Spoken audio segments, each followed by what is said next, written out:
The views and opinions on this show are for entertainment purposes only. The only factual information is any story that has happened to AT2 or the parties involved. Other than that, go ahead and get you a drink, get you something to eat, just relax and enjoy the show. Let's have fun. All right, y'all, let's get real.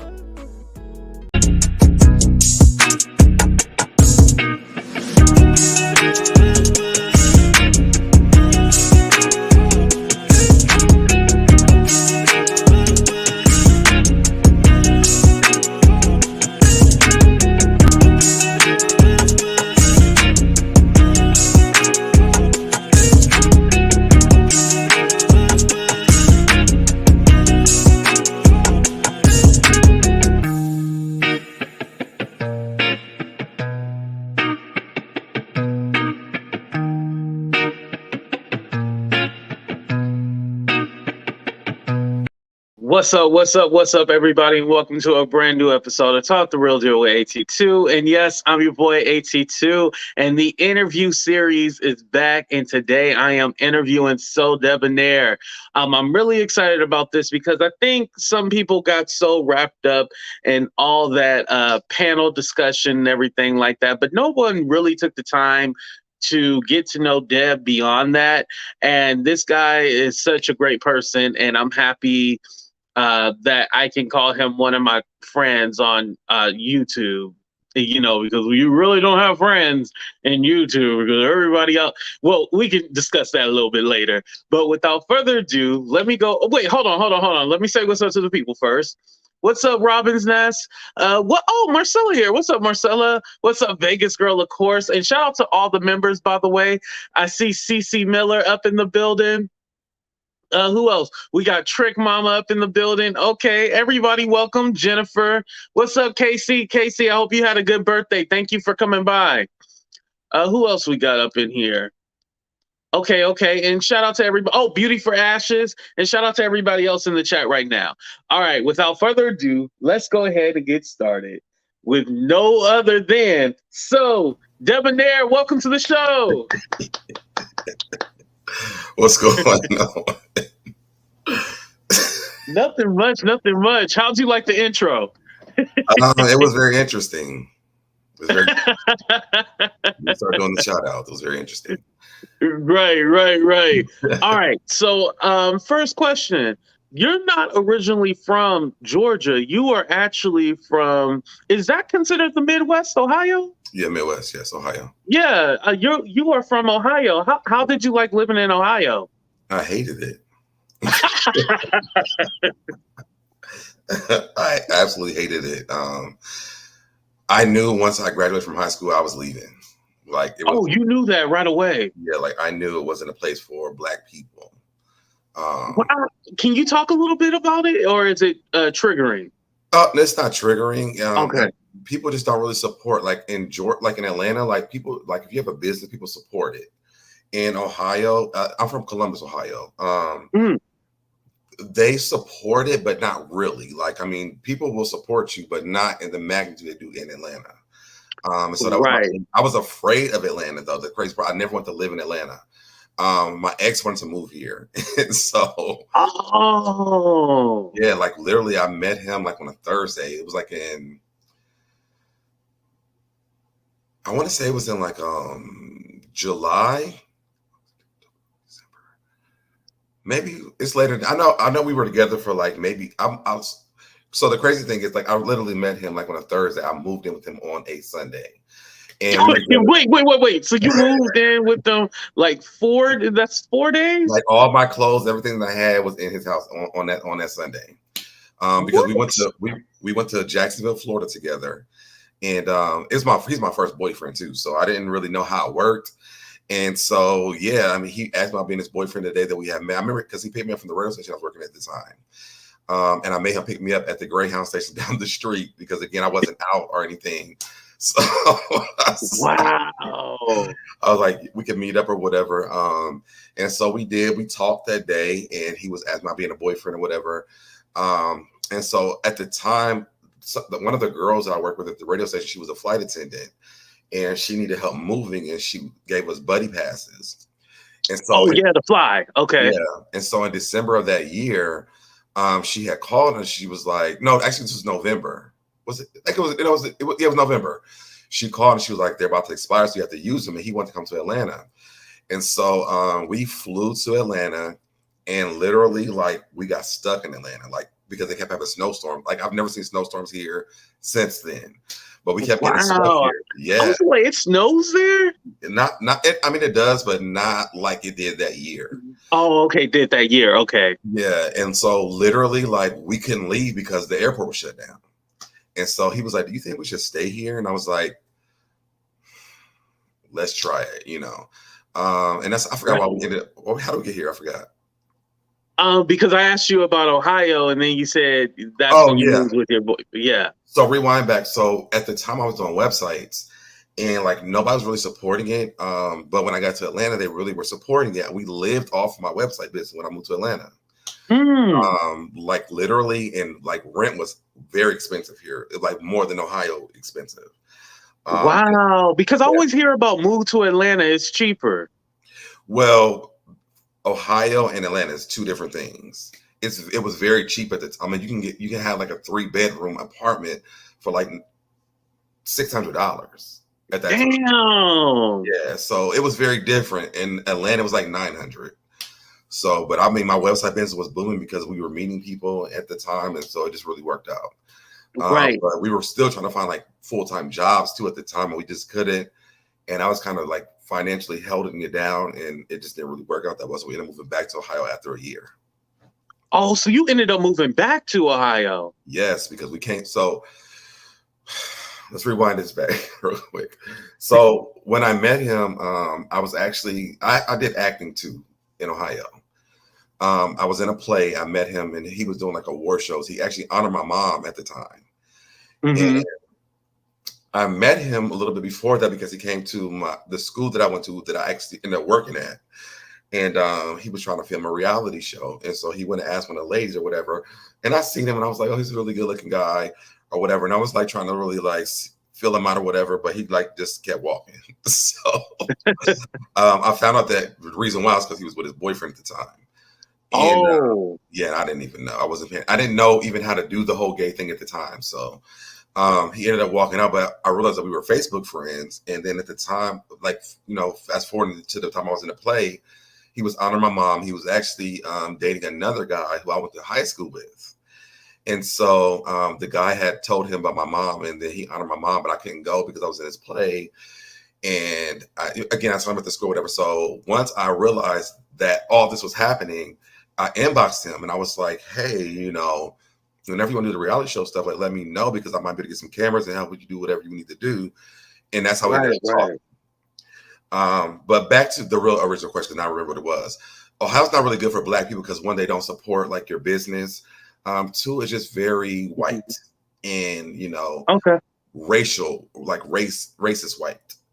And I knew I didn't want to stay because I knew I would never really be able to advance as an entrepreneur there. Right. I definitely respect that. One question, somebody asked if you know Coleslaw. That's the girl from, the Ariane chick that was messing with Martell. I guess she's from Ohio.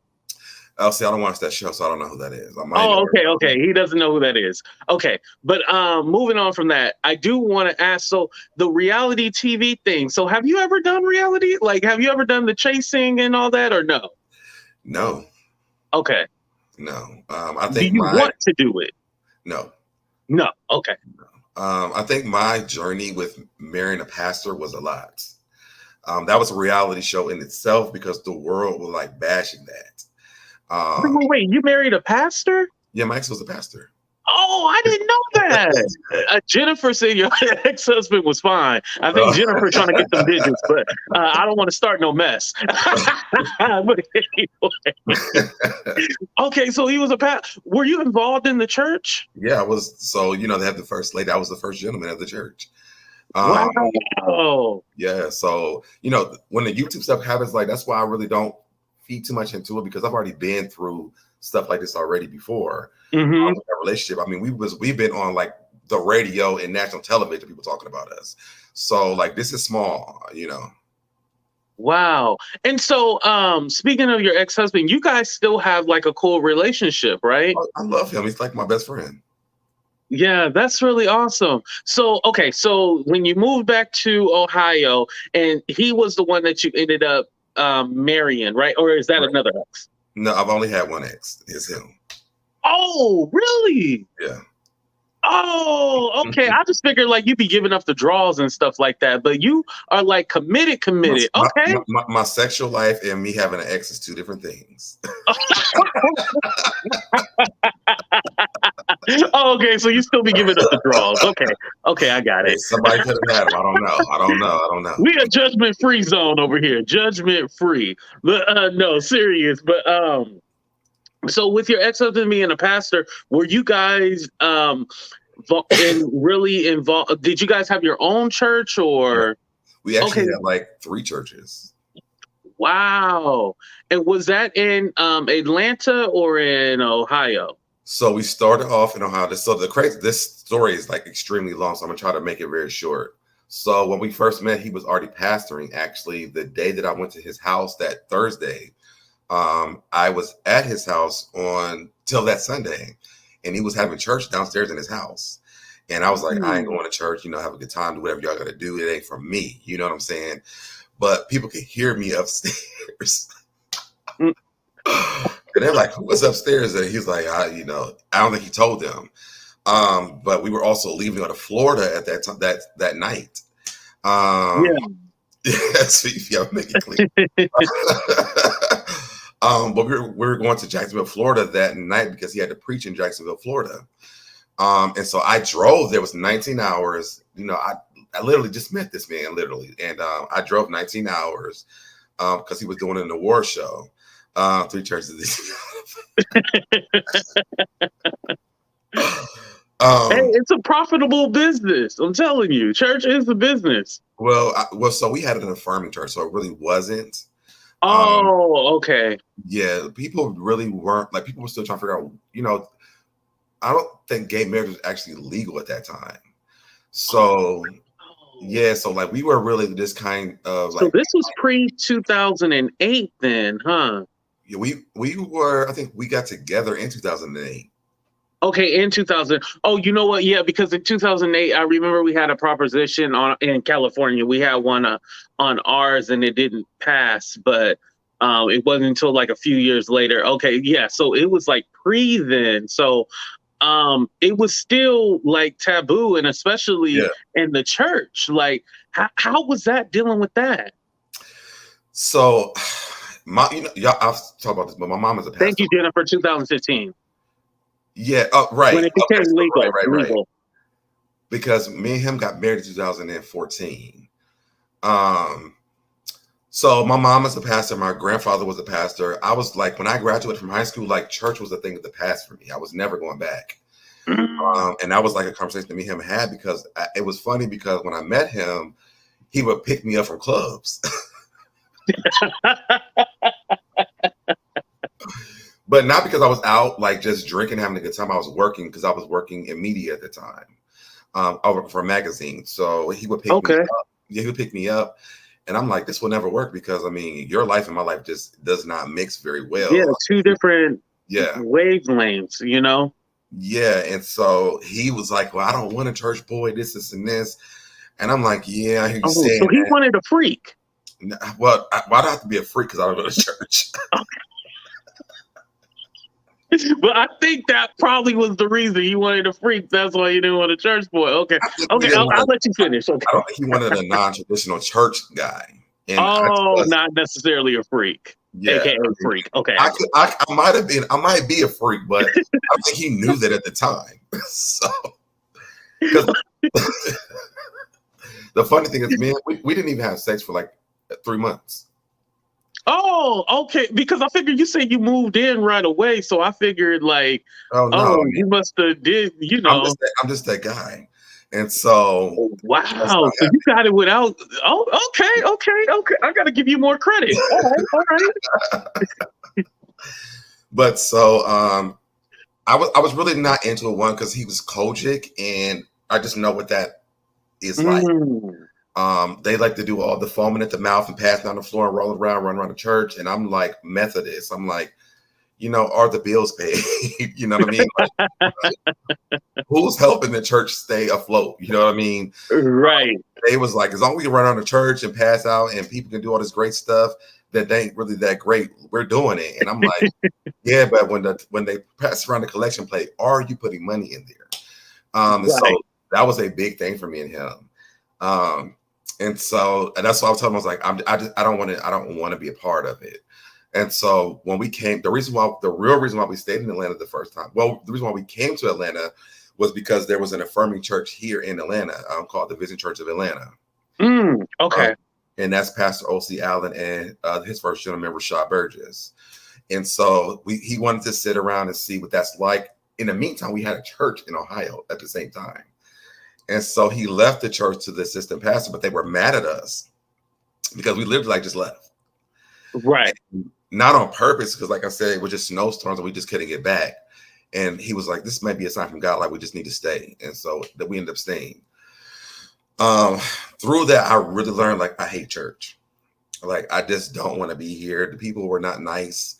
And they were like, a pastor was like a celebrity in that church world. And you dating that person is like, they treat you like, I remember when we went to that church the first time, they introduced him and never even mentioned me. So they never even mentioned you. Like, it was like, Pastor Hurd is here. And I was like, okay, I'm here too, but whatever. And so after church was over, he was like, well, my partner, he was like, my partner's here. And he was like, oh, we didn't know. I'm like, who do you think that I was? We walked in together. We were actually kind of like dressed alike. But whatever. So after that, they treated me like I was his partner. But then the congregation, because he introduced me as that, were like, well, there's a free man here. Right. So that first year, like, I was just fighting battle after battle after battle with this man and these people because people didn't really think that we were together. Was it because, well, no, it's not because of that, but did you not fit into the box of like being a first gentleman? Was it that? No. Or? Let me tell you something. They told me, it was like, we are born and raised first gentlemen. I'm like, we've never even heard of this shit. But so how were you born and raised with this? But they're like, oh my God, like, I just can't believe you're a first gentleman. They hated me. Mm-hmm. And I really didn't care. I was like, I'm gonna beat your ass in the parking lot. That was me. I'm a little hood, and that was, and so there was like, people started liking me because they was like, he really does not care what we say. I'm like, because I don't. And so as time went on, they started respecting me a lot more. I made a lot of friends during that time. They was like, if I ever became a first gentleman, I would really want to be like you because like you just don't give a damn, and I don't. And so when we moved back to Ohio, we restarted our church again. And so I guess that's when I really took on the title of the first gentleman. And I hated it again. Because I was like, I don't really want to be like, I want to go to the club and stuff. Like, I want to enjoy my life. Right. And I can't do that with this because the people from the church, I'm like, well, I mean, were you young at the time too? I was in my early 20s. Yeah. And I just came out with him. So it was like, I wanted to experience my gay life a little bit before. Like, I got to be like, this is what it is. And you got to do this. Yeah. So he was like your first like gay relationship. Yeah. Because I dated girls before that. I dated 2 girls before that. Right. Okay, so you didn't get to like really party and all that. Well, I mean, you did, but not really experience everything because I think I got to party with like the gay people for like a month, and then me and him got together. Okay, and have you always, in general, just been like a serious relationship kind of person? You like my girlfriend, like the girlfriend that I had before him. We were together for 3 years. And then literally we kind of crossed paths because I think at the time I was in the play, my mom met my ex, and my mother actually thought that my ex liked my sister. Yes. And she wanted me and my ex-girlfriend to get back together. So she made us go on a double date. And my sister was like, I don't no. Wow. Yeah. And so I was like, and that's the crazy, my ex-girlfriend, like, she always bought me like whatever I wanted, she would buy it for me. and vice versa. Like we buy stuff for each other. Right. And so we went out, and she was like shopping or whatever. And I was like, she didn't buy me shit. You know? I was like, this relationship is really over for real. And it gave me peace about the relationship. Because I'm like, at least it's over. So when I started dating him, I'm like in the clear. Like there's no feelings here left. Right. So, were you like hiding like who you were, or you were bisexual at the time? I wasn't like I never was having sex with men and women at the same time. You know, Mhm. once me and her broke up, I started kind of exploring that because I knew from like kindergarten I was attracted to guys, but my Oh, mom okay, was a okay. pastor, and I was like, well, it's wrong, so I can't really date him. Right. So that was my journey with me dating girls, and then I realized I think once I left high school, I was really over all of it, like the church and dating girls for real. But I tried with my ex-girlfriend. The last one was her. And I think when I met him, and I always say this, I say the capacity of love I have for him, I never really had for any girl that I've ever dated. Oh, so it felt different. Yeah, like completely different. Mm. Like that's probably why me and him are still friends to this day because of the love I have for him. Right. Me and her, we will never talk again. Wow, that is crazy. Yeah. But okay, so going to your ex-husband, was it a thing where like you felt that you needed to explore more, and like you weren't able to live the life that you wanted to live? I think that I was living the life I want to live, but just not as free. Mm-hmm. I want to live it. Like I just wanted to do like gay stuff because I never got to do it, you know. And that's just honest. I want to do gay stuff, but the gay I'm stuff glad that you're being honest. Okay. yeah, I just couldn't do it with him because he was a pastor, and it was like it's shameful. Like he's a pastor, it's already taboo. He's a gay pastor, and you are his partner. And now you want to go to the clubs, you want to go to the prides and all this other stuff. Like, we went to Pride one year, literally. It was so draining for me because we had to sit at a booth and promote the church. Wait. Wow. I was just like, I need a drink. Like, I need something because this is like draining my energy. That is funny. Yeah. So is your ex still a pastor or no? No, he's doing OnlyFans now. Totally different. Okay, like a complete 180. Yeah. Well, okay, so after you guys separated, like, did he then leave or he had, or you guys had left it together? So when we moved back so here's our journey. So like I said, we moved to Atlanta. I think it was like 2010. In 2009 and 2010, we were here the whole year. We moved back to Ohio in 2011.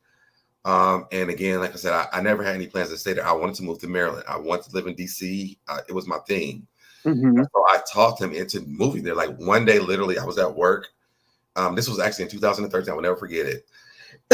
One of my best friends, actually, this is how I met Richie Sky. Okay. I met because Richie Sky and my best friend, they did a show together on YouTube called The Morning Wood Show. And I was doing radio at the time for my house. And I seen their show, so I had contacted my best friend, and I was like, "Hey, would you guys be interested in doing radio? Because I love y'all show, and we have like an LGBT section of the station. We're trying to pick up shows." And so they were like, "Well, we like YouTube better, so we're going to YouTube." But me and him became really good friends through that time, and I wish I still had that interview recorded. But so 2013, like I was just sick and tired of the church and everything, this relationship. I was done. And so I had called my best friend. I was like, I need a break. And he was like, well, come to DC. And I was like, oh, this is perfect because I want to go to DC anyway. Right. And so I got off of work. I had packed my bags before I even left. My bags were in the car. So after I got off work, I drove to DC. And I was sold after that weekend. I was like, I have to live here. Like, this is it for me. And so he was pissed off at me because he was like, well, we didn't know where you were at. And I was paying all the bills at the house. And he was like, this was due and this was due. I was like, well, you could have just told me that. I would just pay the bills, whatever. And I was like, but so now the bills are paid, like we have to have a conversation because it's time to go. Right. And so I taught them into moving to DC. So I love DC, and then I ended up becoming a flight attendant. Oh, I didn't know that. Yeah. Okay. So because he was working at a hotel, and the airline that I worked for, they stayed at the hotel that he worked at.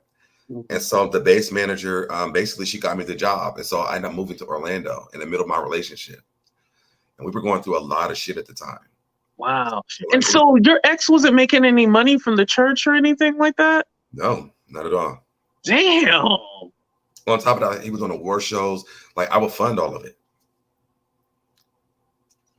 That is crazy to me. Like, so this whole time you were basically funding the relationship, and he wasn't really bringing in like any real income. He would bring in money every once in a while, but it wasn't like consistent. Like, oh, consistent. I can take care of this. Yeah. Right. It wasn't consistent. And so do you think that played a part too, having a financial burden?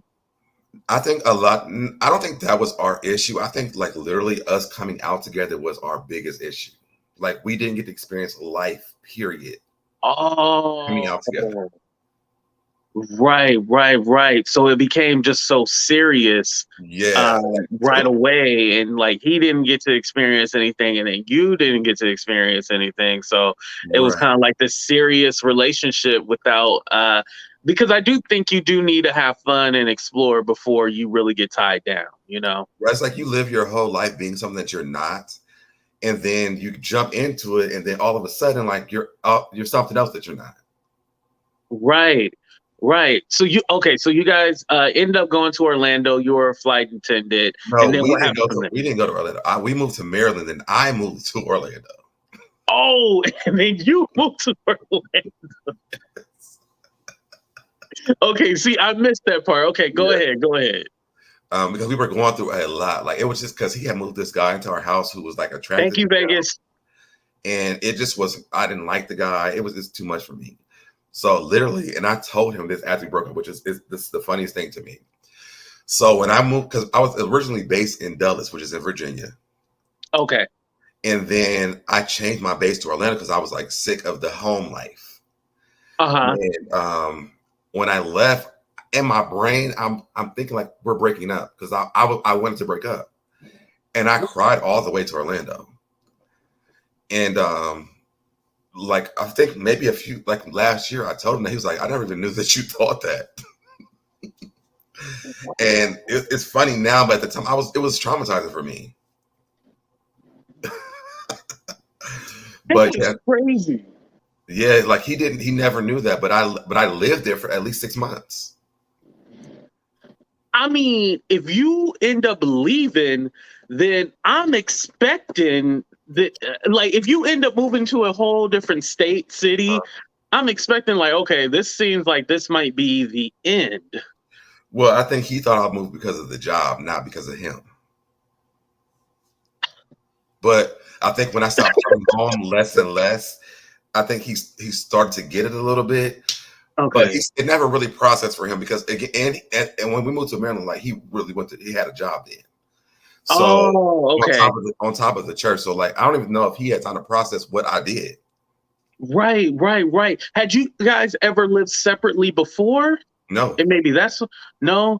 Like okay. If you got your place and then I got my place, I'm figuring that's a telltale sign that it ain't gonna work out too much longer. Yeah, like literally, like I told you, like I've met him on a Thursday, I moved him on a Sunday.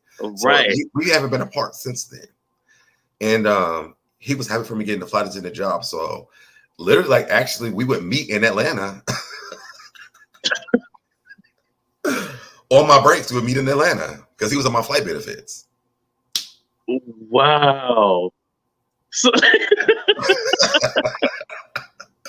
this is crazy. So I'm sorry. After I quit the job, I went back to Maryland. I was like, because we had talked. And then the guy that was living with him at the time, well, I'm gonna say with him, he moved to Atlanta back with us. So I was just like, so the guy's still around? So and I told him, I said, you know what? When we get back to Atlanta, I don't think this is gonna work. And 3 months later, we broke up. Wow. So was that guy just a friend? Okay, moving on. What do you think? No, Definitely more than a friend. absolutely. And the guy, he was just causing so many problems. Even when we got back to Atlanta, because like we can spend. I didn't want to spend holidays with him. I mean, he was causing issues. I'm like, you know what? The best thing for me to do is just to leave. Mm-hmm. And so it got to a point where it got physical between me and him. Because I think me and him had just got cars. Matter of fact, I had just got hired at this job, and we had just got cars at the same time. And I think I had went out to the club. I went to the club, and my friends were. I was like, you know what? I've been drinking. I don't want to drive my car. So I'm gonna stay at my friend's house. And he had a fit about it. And so when I got home, he took my keys and he hid them. And so I'm like, and literally the guy lived in the same apartment complex that we lived in. And so I'm like, okay, we're gonna play games. So I'm gonna just walk over here. I'm gonna just take some shit that you got. And so he jumped on my back, and I took his phone, I threw it in the woods. Next thing I'm here. Not the woods. I threw it in the woods. And so he called the police on me. And I realized, because I'm like, I'm on one side of the street. He's on the other side of the street with this guy that been caught on these problems. This is over.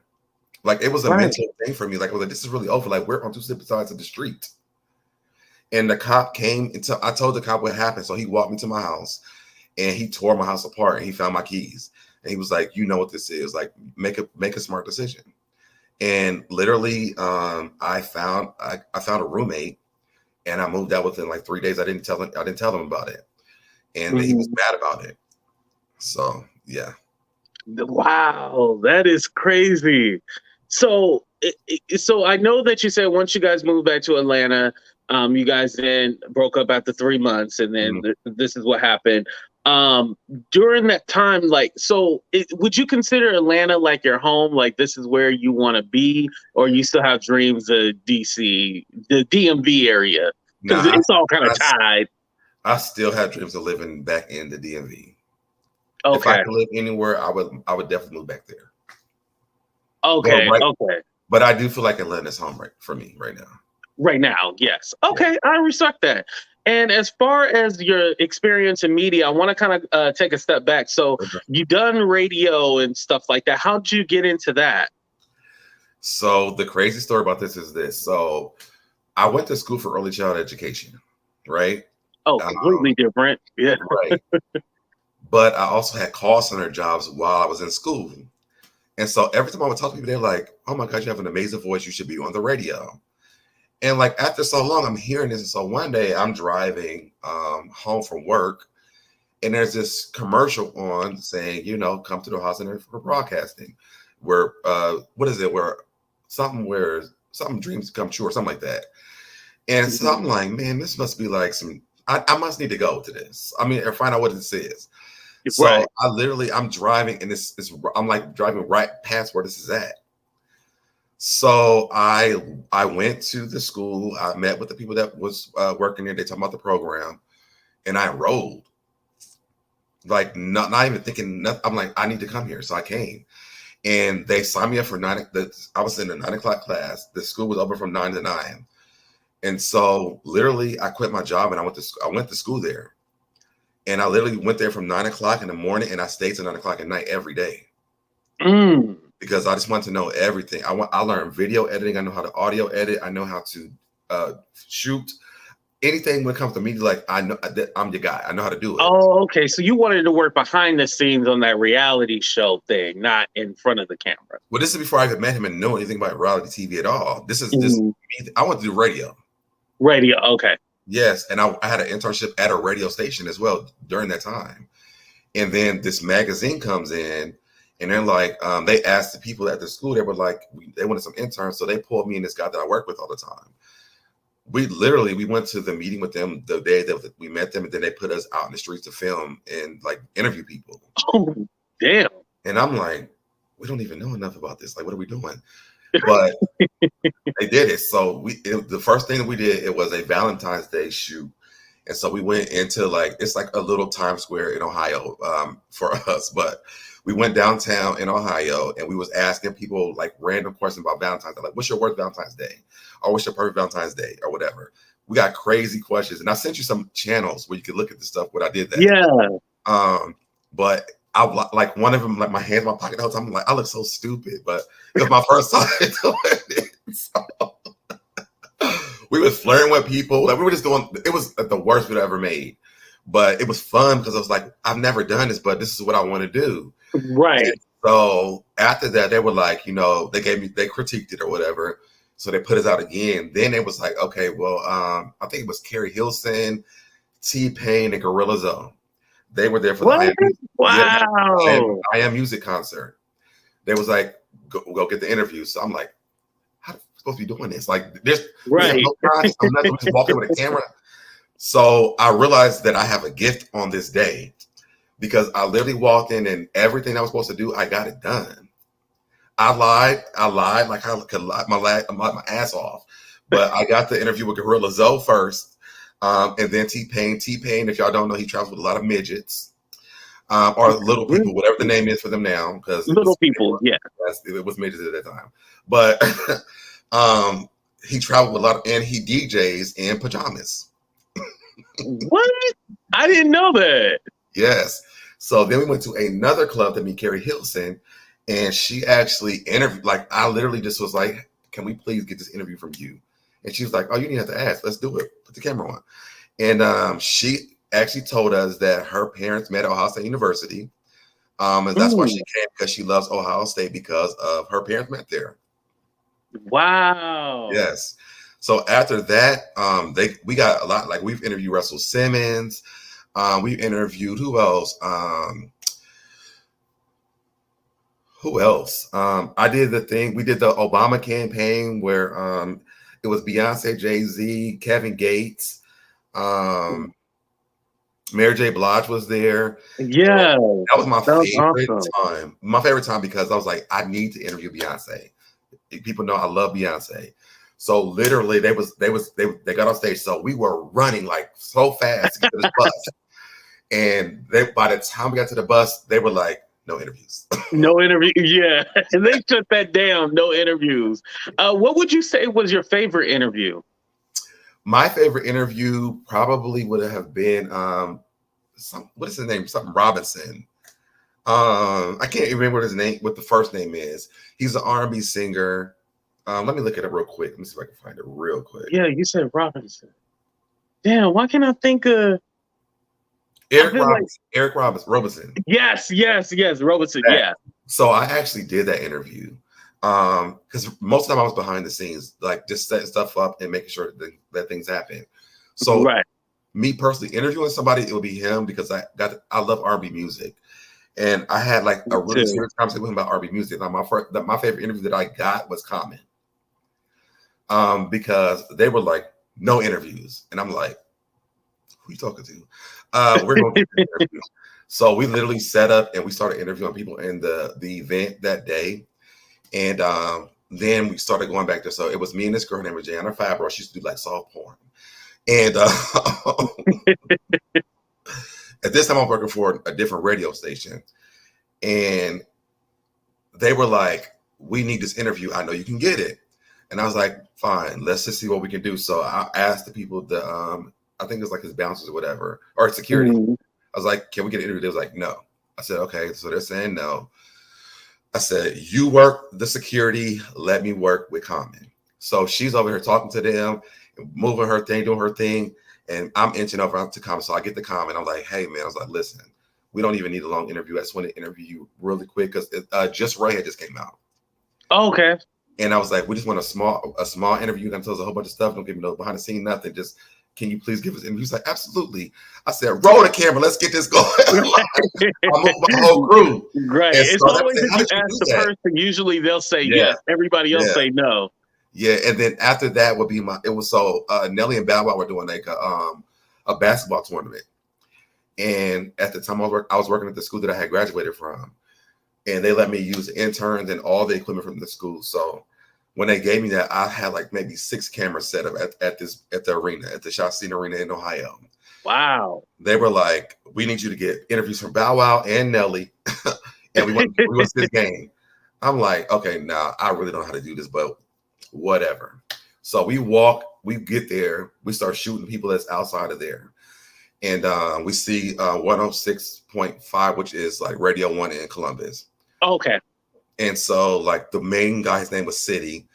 He was outside like talking to people. I was like, City, interview the people. So I gave him the mic. So he started interviewing people that's outside. So now they know who we are. We interviewing people, right? So we get inside. We already had passed to get inside. So we get inside. I'm like, we need to interview the other people from the radio station because we need them to know that we are here to interview people. So I was like, I said, one of the girls up, one of my interns up, I said, you go up in the stands, interview the fans. But I need you to go interview Nelly and Bow Wow. So it was like, all right, cool. So how are we going to do this? And I was like, well, the fans is easy, but let me get Nelly and Bow Wow. So literally we walk on the basketball, what is it called? Basketball court. The basketball court, right? Yes. And so I'm like, in my mind, I'm like, how the fuck are we doing this? But so we get there. There's Nelly, there's Bow Wow. So I'm like, you know what? Let's interview somebody else from the radio station first. So we did. We interviewed. His name was Kanata. We interviewed him, and then I was like, "Hey, Bow Wow," and then we still interviewing him, right? So I was like, "Hey." Oh, and Bow Wow was from Ohio too, right? He's from Ohio. Okay. And Bow Wow at the time, Bow Wow recognized me because he used to be in this tournament called the Gustbacker.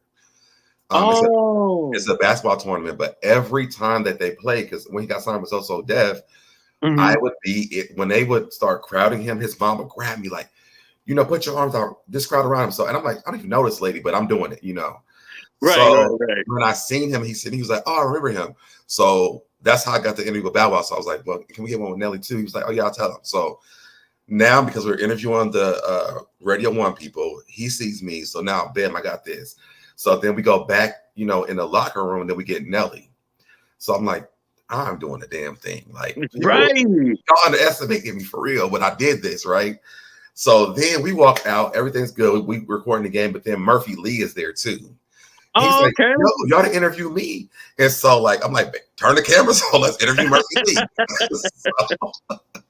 So we interview him. So now the rule in media is if it gets 24 hours old, then it's old news. We don't even want to see it. So I think we ended this at like 6:00. We got back to the school at 9:00. Me and the guy who I was working with at the school, we dropped all the footage because it wasn't like it is now where you could just pop the little USB drive into the computer. You got to actually drop the film, and it has to be all 6 hours from 6 cameras. Oh, damn. Yes. So that's how you had it. We had to literally watch 6 hours from 6 different cameras, and then we had to go through that footage and put together these videos. And that stuff I sent you. And so we had to make videos out of this. And mine was, I think I did like 3 parts. My friend, he did like 1. And then also we were learning green screen at the time. So then I was like, you know what? I'm gonna come in as a newscaster. You know what I'm saying? So that was one of my proudest moments because I learned so much. I did so much in that one day, but we edited from 9:00 at night to 9:00 in the morning. Just to get that footage in. Wow. Would you ever, do you want to get back into doing media? Absolutely. That was the work. I mean, I loved it, but I would never, well, I mean, I guess now you can just plug a USB card in, so that might be different. Yeah. But the way that it was, man, that was a lot. Huh? Do you have a press pass? I do. Okay. I need to get one. I definitely need to get one. All you gotta do is put your name on and say A22 YouTuber, and you can go. Now, someone was telling me that I need to get registered or some kind of crazy shit. So it's not that hard. So you can get registered with the state, which makes it easier. But most of the time, when you have a press pass on, they don't really. How do they even validate that? Oh, let me look you up in the system. They're not going to do that. You have a press pass on, so they don't let you in. Right. You right about that. Yeah. Hey, Candy, and Toria was showing you love. She said, I said it, SoDeb be getting the great interviews, and he is without a doubt a very good, kind, very intelligent person. And I was not going to let no Chris Maxwell, if that is a real person. Oh, I didn't even see Chris Maxwell was here. Yeah, I didn't know who Chris Maxwell was, but then I seen like they were like he was distracting the chat, so I just blocked him. Was he saying bad stuff? I guess I didn't really get a chance because like it was him responding back to people, so I didn't get a chance to see what he was saying. But yeah, I know Tori he's always in my chat all the time. I think he's on the Candy Shop channel all the time too. Oh, so he don't like you or Candy Shop? No, like I think he does. He's like always there, like supporting. Oh, like he's a fan. Yeah, well, not a fan. He supports. I don't like the word fan. He supports the channels. Oh, supports. Okay, he supports. Okay. Okay, at first I thought you said water sports. That's why I asked you again, but you said no. Do you like water sports? No.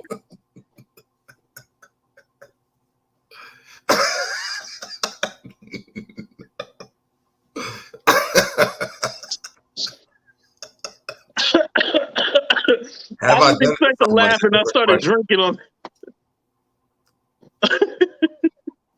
That's an after dark. Well, I guess this is after dark, but yeah, have I done it to someone before? Okay. Well, I may never know, but I mean, right. So with media, you did have fun with it, but you just didn't know whether or not you don't know whether or not you want to hop back into that and like really, because like you said, like damn, that's a lot. Like that was a lot. That's why I got back on YouTube. That's why I got back on YouTube. Literally, the other channel that I was on.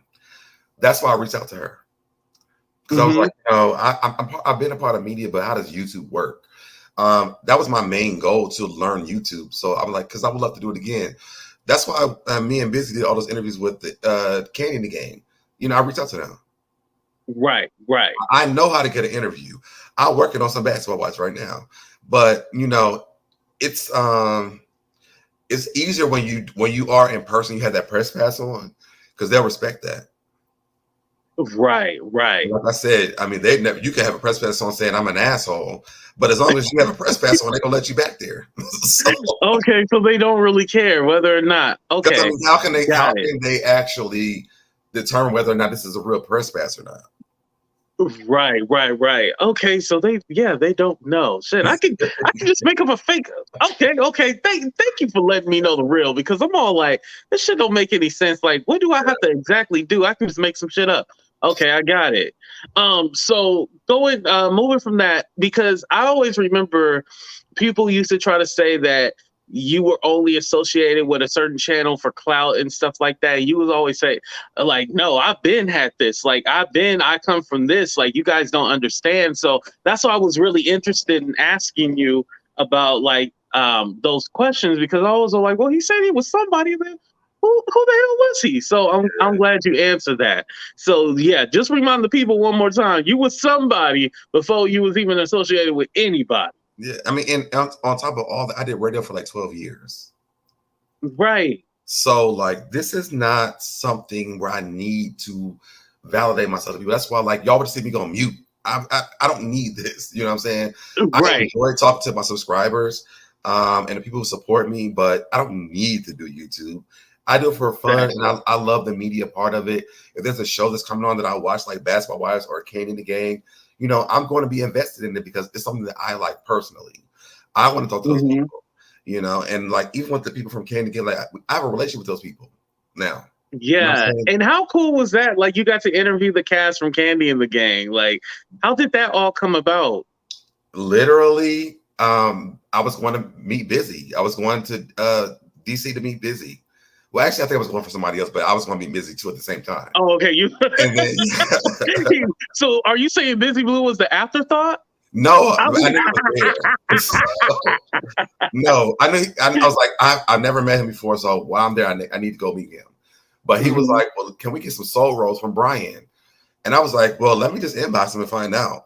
And Brian was like, what did he say? It's something funny too. He was like, store not open or something like that. It was like something funny. And I was like, you know what? Well, let me see. Are y'all allowed to do interviews? And he was like, absolutely. And so it started from that. And then from there, he was like, I wish I would have brought Torrin with me. And I was like, well, let's get an interview with Torrin. And so then we got Torrin. I was like, well, since we got Brian and Torrin, let's ask somebody else. Let's ask somebody. So it just went down like that. And then it was like, well, just come to the restaurant. And so, I mean, that's how all that worked.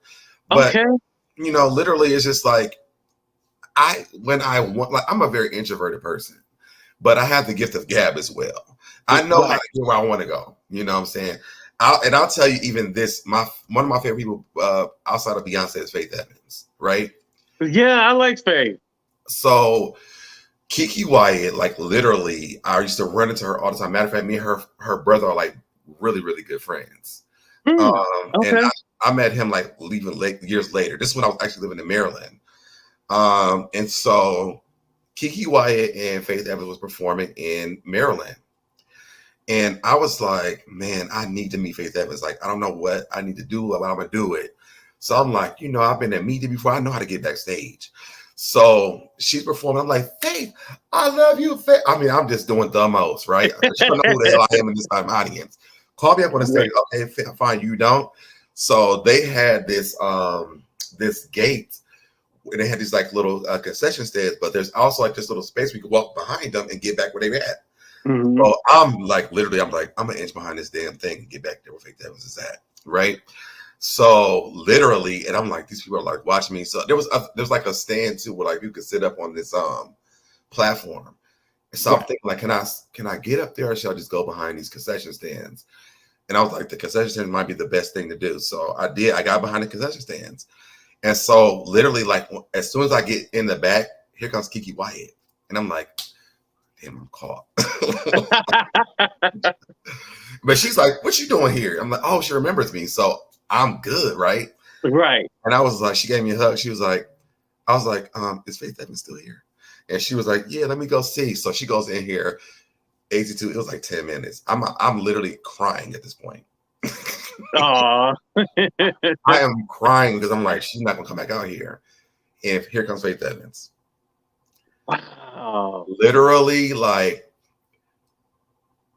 I never got to say anything. I cried. She had to take my phone and take selfies with me. Wow. But, yeah, like that was one of my favorite moments. I'm like, but that's my media training. Like, I just know how to do stuff that I want to do. Right.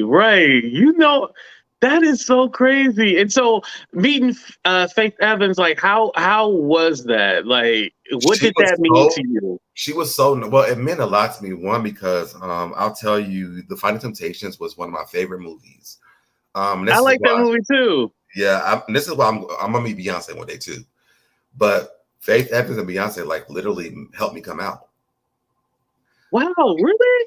Yeah, because so that song that they have on there, where Faith Evans has a song called Heaven Knows. And yeah, the Heaven Knows. Yeah, that's the one in the beginning that explains like the backstory and yeah. Yeah, so that was like my lead in. But then when Beyonce did this song, feels like I'm always falling short of being worthy. Hey, I am good enough, yeah, but he still loves me. Yes. We had to do a sing break. Okay, go ahead. So I called my aunt that day and I like tried to come out to her, but I knew it was possible because my mom was like, I understand, And I was like, you know what? Is it God really does love me regardless, whatever, right? And so that was my first day of like actually in my mind being free of my sexuality. Wow. So was it a thing where like because I remember you said your mom was a pastor, right? Right. So were you able to tell your mom about it, or it was like taboo? It was taboo. So first of all, my aunt is in the chat. Hey aunt. Shout out to your auntie. So the funny part is, so we're gonna rewind back to me and my ex being into Atlanta. So we were actually at Piedmont Park here in Atlanta one time. And at the time we had Blackberries. I never knew how to use a Blackberry. I didn't even want one. I hated that we even had them. But my ex wanted Blackberries. And so at the time, that's when they started putting social media onto the phones. So I took a picture of him and I was trying to text him, but I posted it on Facebook and it said my husband. My ex-girlfriend seen that. Oh shit. So I'm like, but I thought I deleted it, but because it was still working the kinks out, it stayed on Facebook. So she drove, my ex-girlfriend, she lived in Cincinnati. So she drove from Cincinnati to Columbus to my mom and had a whole crying fit about it. Um, so that's how I came out to my mom. So you didn't even get to tell your story. It was like you got caught up on social media. Facebook is the devil. It'd be snitching on everybody, by the way. Yeah, that's But right. damn, That's so why you I'm didn't using even it. get to That's why I don't tell. use it. Right. So you didn't even get to tell your story. It was like a slip up, and then she seen it, and rightfully so. When you think about it, she was all like, "Wait, is this why he left?" She probably had a whole bunch of insecurities and stuff like that. And I Rightfully wish she so. would have asked me, because the one thing that I did not do was disrespect her with me, like dealing with guys while I was dealing with her at the same time. Right. Because I know that's Because wrong. you're a committed person. You're not a slut, right? Yeah. Well, I mean, at that time, no. I'm just like, you talk about then or now? No, I'm just playing. But no, I really didn't want to mix that, because one, I respected her. You know what I mean? Mm-hmm. And so I would never do that. And so we had a conversation after all that. I'm like, I wish you would have just talked to me at that time. So let me tell my own story. Don't you tell it. Right. My mom, she was upset when she found out. And when she told her, my mom literally did. It took her 3 days to call me. Mm. And when she called me, I was like, shit. And I was like, this is not a phone conversation. I left Atlanta and I went back to Ohio to talk to my mom. Oh, in person. Yes. Okay. And actually, I called my aunt, who's in the chat, because that's her twin, and her youngest sister. And I was like, listen, I'm coming home and tell my mom that I'm gay. I need y'all to be here. Okay. You needed support. I needed support. And I called my sister too. I was like, I need all of y'all here, because y'all already know how this is going to go. And so literally, I went home and I told her, and I said, hey, this is what it is. And as a matter of fact, we had a conversation I was telling you about, she thought that my ex liked my sister. Right. And my aunt, she was like, did you think that Mike liked you? And my sister was like, no. And then she also, I guess there was this guy who had been delivered for being gay. Mm-hmm. And I told her, I said, this is what I'll do, so we can level with this. I said, I will talk to him. And if he says anything to me that makes sense, I won't even go through with my sexuality. I will fight the fight. I will do the battle, And so I went to talk to the guy, and he told me that everybody has their battle. God gives everybody their battle. And that he struggles with every day. I said, so you think God wants you to struggle every day? And he said, yeah. He's like, I mean, I struggle with, he's like, I have a wife, I have children. And he looked the way that he was living his life, I was like, I would never, Wait, so he had a wife and children? Yes. And he was struggling with himself. Every day, he said that's his battle that God gave him. I said, I don't think. Wait, how did you know that he was gay, though? Well, my mom knew. No, she knew. She told me that he had been delivered. So, he had been delivered. So he was converted or whatever, like Andrew Caldwell. Right. Andrew Caldwell is funny as hell. Yes. But keep going. So I want to talk to him. No, out of respect of my mom, I want to talk to him, because I was like, if he says something that makes sense to me, maybe I will fight the battle. You know what I'm saying? But nothing that he said made me feel like, this is something that God has for me. I think that you're just being ignorant to who you are, and because people are telling you who to be, you're doing that. Right. And so literally, the end of the conversation, I was like, yeah, I'm gay. And so he was like, well, if you ever need to talk, here's my number, you can call me. I was like, matter of fact, here's my number. If you need to call me, you call me. Right. Literally, that man is gay now and living his full life. So you probably helped him in a way. Maybe, I don't know. Yeah. Did he end up calling you or no? No, but my mom told me that he's living his gay life. So that's good. I'm happy for him. Because you just think about that, you're trying to change somebody from who they are, and how can you really change someone from the whole conversion therapy thing. Right. I don't believe that you can convert anybody. I think that everybody, because I don't even like to say, oh, you're born or raised this way or anything like that. I just think that just life happens, and whatever your life turns out to be, that's what it is, you know? And so mom, when you're trying to convert or deliver it's not going to work. I told my mom, I was like, I knew that that I was gay in kindergarten because I like boys' butts in kindergarten. I don't even know why, but I love boys' butts. And then you said that, and then Jennifer said, and I believe that. I think that's true. Like I like literally like I did, you know, and I did go through my trauma being abused, and I won't say the word. But you know what I'm talking about. I went through that as well. That was after I already knew that I like boys. I'm sorry to hear that. I know now. I know what you're talking about. Yeah.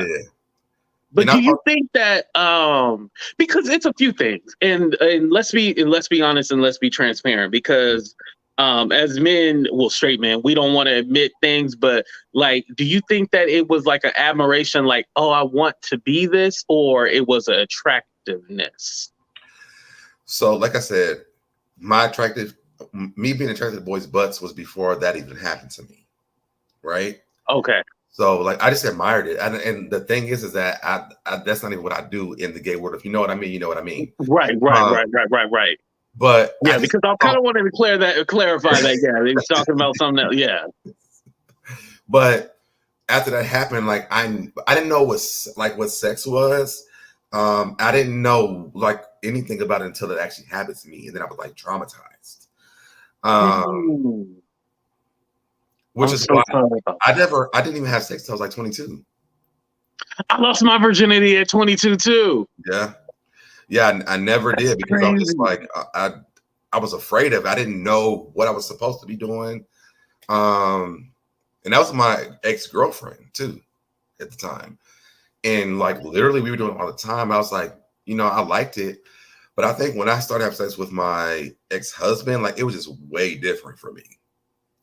I'm like, I really enjoy this. I was just doing that.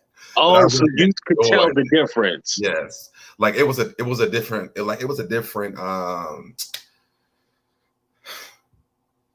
climax was different. I'll say that. Do you feel like you were faking it? Well, you can't really fake it, but do you feel like you were faking it almost? I feel like it's kind of like just using your hand, right? You know, you're gonna do it however way you need to do it, right? But I think when you're doing it with something that you really like doing it with, it's different. Oh, okay. That is true. Like, I was like, I gotta go. I don't hear this. But but no, like in general, like that's true. Like you can have sex, but if there's no kind of emotional connection, it is different compared to somebody that you actually love. And this is just in general, like when it compares to like some kind of emotional attachment, the sex is different. So I totally get what you're coming from, and people in the chat understand what you mean too. Like it's a totally different thing. Pamela said, "I'm attracted to boys' butts too." So y'all are crazy. So anyway, someone asked about birds or a bird interview. Like, do you know anything about birds? Like somebody asked like a bird interview. Is there something with birds that I don't know about? I do not with birds at all. I don't. I don't like birds either. We got that in common. They terrify me. They're from hell. Okay, and I don't know why God made those. I'm afraid that they're gonna shit on me. That's what I'm afraid of. I'm afraid they're going to even be like if you don't even hop by me, like I just don't like them. They terrify me. I remember, okay, so when I was living in Oakland, when I was born, like where I was born in Oakland, I remember there were pigeons. You know, I was used to seeing pigeons. You know, pigeons fly away, whatever. When I moved to the Central Valley, which is like country, there were nothing but crows. There weren't really any pigeons. There were crows. And like there are these black birds that go caw caw. That shit scared the shit out of me. Now I'm okay with a crow or whatever. But I just remember the movie The Crow and like all like the bird is supposed to be like evil. So it was like weird seeing that. So I just have a I don't want to say like I have a fear of birds. I just don't want them near me. I don't want a bird as a pet. I just don't understand none of that shit. Like keep the bird. You know what I like about birds? I like it when the birds are fried. I like my bird fried. That's what I want my bird to be fried. But I am scared of like chickens and roosters and stuff Me like that. too. Oh I my god, will no, run from a chicken or a rooster. I ain't afraid to admit it. it's the wings for me. Like I just don't like them, and It's I wish my aunt would have stayed in here because literally, when I was like a kid, one flew my mom's house, and like literally, the bird could have had the damn house at this point because I'm like, I'm out. I can't do it. Why is this here? What's going on? And my uncle had to come and catch the bird and get it out. Right. See, just hearing this was bit by a parrot. Like, it's dangerous. Well, this other thing. So in elementary school, you know, they bring we have like one of the best zoos in Columbus, Ohio. I think I didn't know that. Yeah, like top 5. Shout out to the zookeepers. So Jack Hanna, matter of fact, y'all know who that is. Yeah. Okay. So they brought an eagle to the school, right? And they're sitting in front of the auditorium. There's somebody in the back, and they're like, "Oh, he's going to fly across the room." Well, the mother could touch me all the way.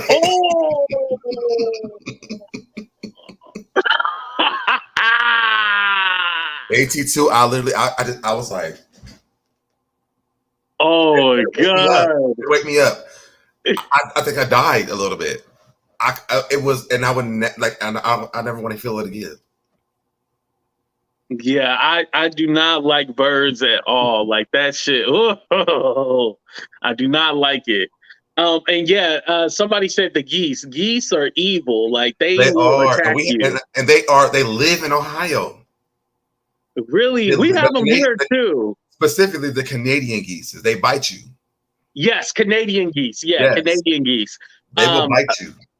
Yeah, we have a it's actually, I think it's like a national park, but Lake Merritt. We have Lake Merritt out here, and all the geese are at the Lake Merritt, and I just don't like them at all. They're big, they're unnecessary. I just feel like, what's the point of them?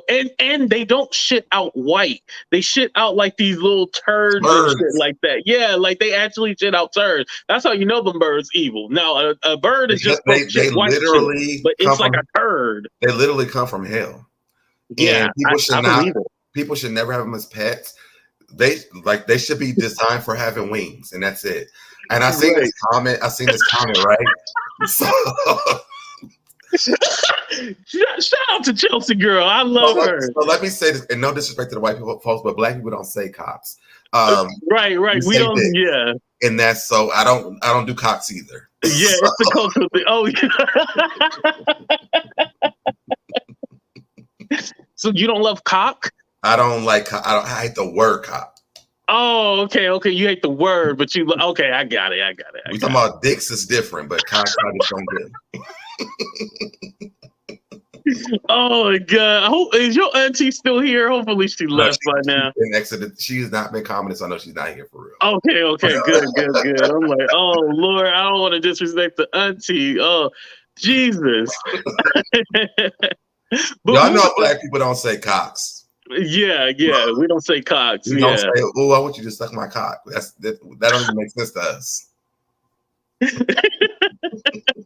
Oh, see, Jennifer, she said that is very true. Okay, yeah. Jennifer knows, yeah. But moving on. I did want to get back to your ex-husband, because after you guys split, like you said, now he does OnlyFans. So how did he end up leaving the church and stuff like that? Or do you think that if he ended up leaving the church, you guys would still be together? Ooh. So I'll tell you this. So honestly, we did end up having an open relationship in our relationship, because I knew that he didn't get a chance to live his life. Like I didn't get to live my gay life. He didn't get to live his life at all. And so our battle a lot was that it was just like, you haven't even really lived life. A lot of the church members, when they were dealing with real life stuff, would come to me and talk to me because they know I've lived life. And I wanted him to, like, I'm like, I think that you should take some time off and like just experience life for a little bit before you like get back into this. And he never understood it. And so then he started dating somebody else who was doing OnlyFans, and he started doing it with him. And now he's doing OnlyFans. And then he comes back to me. He's like, what? And at the time, like, I didn't really like anybody that he did. Like, who he's with now, like, I love this guy. He's an amazing person. And like I said, we're really good friends now. But I just want him to have a healthy relationship with somebody who is healthy for him, and Right. who he's with. Like, I believe he should be with that person. And That's awesome. yeah, and so and it's really like a balance between me and him too as well, because he's a lot like me, but also he doesn't have a temper like me. Because I'm like, no, first of all, this is what's not gonna happen. He's like, well, you know what you should do. Like, it's a more calmer demeanor. Yeah, but, he's very diplomatic compared to you. I'm like, first of all, I'm a but he's more calm, and he needs that. You know what I mean? Yeah. And then also he has a lot of ideas. He wants to do a lot of stuff. And I'm like, I can't manage all this at the same time. Like, I'm a Virgo. Like, I gotta be focused on one thing and perfect it, and then I can do the other thing. This guy, like, he's like, everything you do, I can do it with you. We do it all together, and they do it. So it works for him. Right. So it's really like a partnership with who he's with now. Yeah, that's so awesome. I'm happy about that. I never realized what I just said till I just said it to you. So I'm gonna tell him that tomorrow when I talk to him. Like, that makes sense to me. Yeah, it's a partnership. Yeah. I think it's awesome that, like, wait a minute. The reason why I keep touching they are sliding off my face. Like, I don't have on my contacts. I hate glasses because, like, they just keep sliding. Like, because my nose is so narrow, they'll be like this by the end of the day if I don't keep doing this. Okay, that's why I didn't even notice that. That's funny. Yes. I need to actually get new glasses and get mine readjusted. But and these are my prescription glasses. Right. Oh, so question. But I think we're doing it now. So, would you join OnlyFans or no? No. Okay. Because I remember there was this conversation about you and your pubic hairs and stuff like that a long time ago, and I was like, maybe. So let's talk about that. So the reason why I was really doing that was because let's talk about it. I was doing it at the time because I had lost a lot of weight. Right. And I was very proud of my body. It was body positivity for me. The reasons for that, a concern with, I didn't understand that, because I talked about it. I was like, oh my God, I'm losing so much. Like, even right now I'm losing weight. But I'm like, you already seen the other one. It's not as small as it was then, but it's going down now. So I was happy that I was losing weight at the time. And so I was doing like before and after stuff. I was doing stuff like, I was before. So you were showing off your body. Yes, that's what it was. I was talking about what I had accomplished. Now, somebody who don't even show your face, how you gonna talk about me showing my body? I don't understand that, but hey. And this is just water, y'all, believe it or not. But I should have had some Henny in here. Okay, so it wasn't. So you weren't doing anything. I can understand the jealousy of that. Right. So you wasn't doing anything freaky. It's just that whatever if I was on there busting it down and pulling my ass out and stuff like that, I can understand. I literally was in my bed like, y'all, good morning. The pubic hair, it was just like a shadow from the sheets to my like middle section. It wasn't even pubic hair. Okay. Yeah, because you're so you're hairy and stuff like that, basically. I'm not even really hairy. Okay, you're not really hairy. Okay. Yeah, so I don't know why because I remember that was a topic of the conversation. I was all like, and then when you said OnlyFans, I was like, well, maybe that has a connection to that, but that's totally different. Okay. Got it. That was just pure jealousy off of somebody who wanted to show their ribs and listen, just show me a fingernail. I'm gonna be okay with it, but I mean, Okay, but you're not against anybody who does OnlyFans or anything. Absolutely not. I think sex workers deserve respect as well. Yes, I definitely agree with that. Definitely. When I found out my doing, I was like, why the are you doing this? But I mean, I'm like, you know what? To me, because his life has been so compacted, like he was a pastor at 19, right? So that's young. I think we stopped dating. We broke up at like he was 40. So he never got to experience. He's like living life backwards. So I was like, do your thing, have fun, and making money. And I could call you, be like, can I get $100? And he would give it to me. So I'm good with it. Right. That is funny. So you do have like a close friend on YouTube that you've actually visited, and I'm talking about Busy Blue. How did you guys become so cool? Like, where did that come from? Literally from my thirst trap pictures. Wait, what? With your pictures? It was the pubic hairs? No, this is funny. So,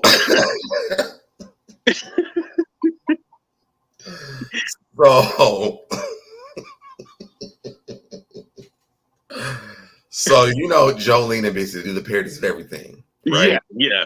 So, of course, that channel we were on, they were doing the parodies of that, right? And they were like, and you know, so Deb has thirst trap pictures. Oh. But Jolene was like, but Busy, you follow him. You put him on blast. Damn. He was like, no, I don't. She was like, let me pull it up because it shows who follows him from my account. Yo. Oh, so he fell for the thirst trap. Okay, that's what it was. She was like, you know, you like thirst trap pictures. So I inboxed him after that. And we just started talking, but we've been friends since then. Like, it's been such an amazing friendship. Right. Because he did say you was his baby daddy, right? Side baby daddy, not the his side baby daddy. Okay, yes. Okay. Got it. But it's funny that we were talking about those pictures and then you was like, how we go? Right. I didn't even know that was like what happened, like the backstory to that. That is funny. Oh man! So she called him up. Yeah, because Instagram tells everything too. So yeah, it knows who you following. He was trying to deny it though. That is funny. Well, I don't think that he really knew. I don't think he really knew until she said it, and he was like, "Oh yeah, I do follow him." It was like, I didn't even know at the time. I wasn't even following him back at the time. Oh, so I didn't even know. Okay. Because I wasn't don't you have like over 10,000? Don't you have over 10,000 people on Instagram? No, I have like 7,000. Oh, okay. Well, damn, so shit, more than me. But no, I think yeah, my Twitter has over that. You know, your Twitter has over that. Okay, got you. Okay, because I was gonna say, well, still, even with 7,000, you really don't know who's following you and who's not. So yeah, so you probably didn't even know and was all like, oh, I guess he is following me. Yeah. And I wasn't really in the YouTube community, so I didn't know who that was. Somebody following me, I didn't even know. Right. And so you guys just grew like a genuine friendship after that. Literally, I was talking to Busy before we got on the slide today. Like, that's one. I would say he's like one of my best friends. I love Busy. Like, we have such a great friendship. Yeah, I seen him in the chat. Shout out to Busy Blue. Yeah. But Princess, you met Princess before. That's the first person I ever met off of YouTube. Wow.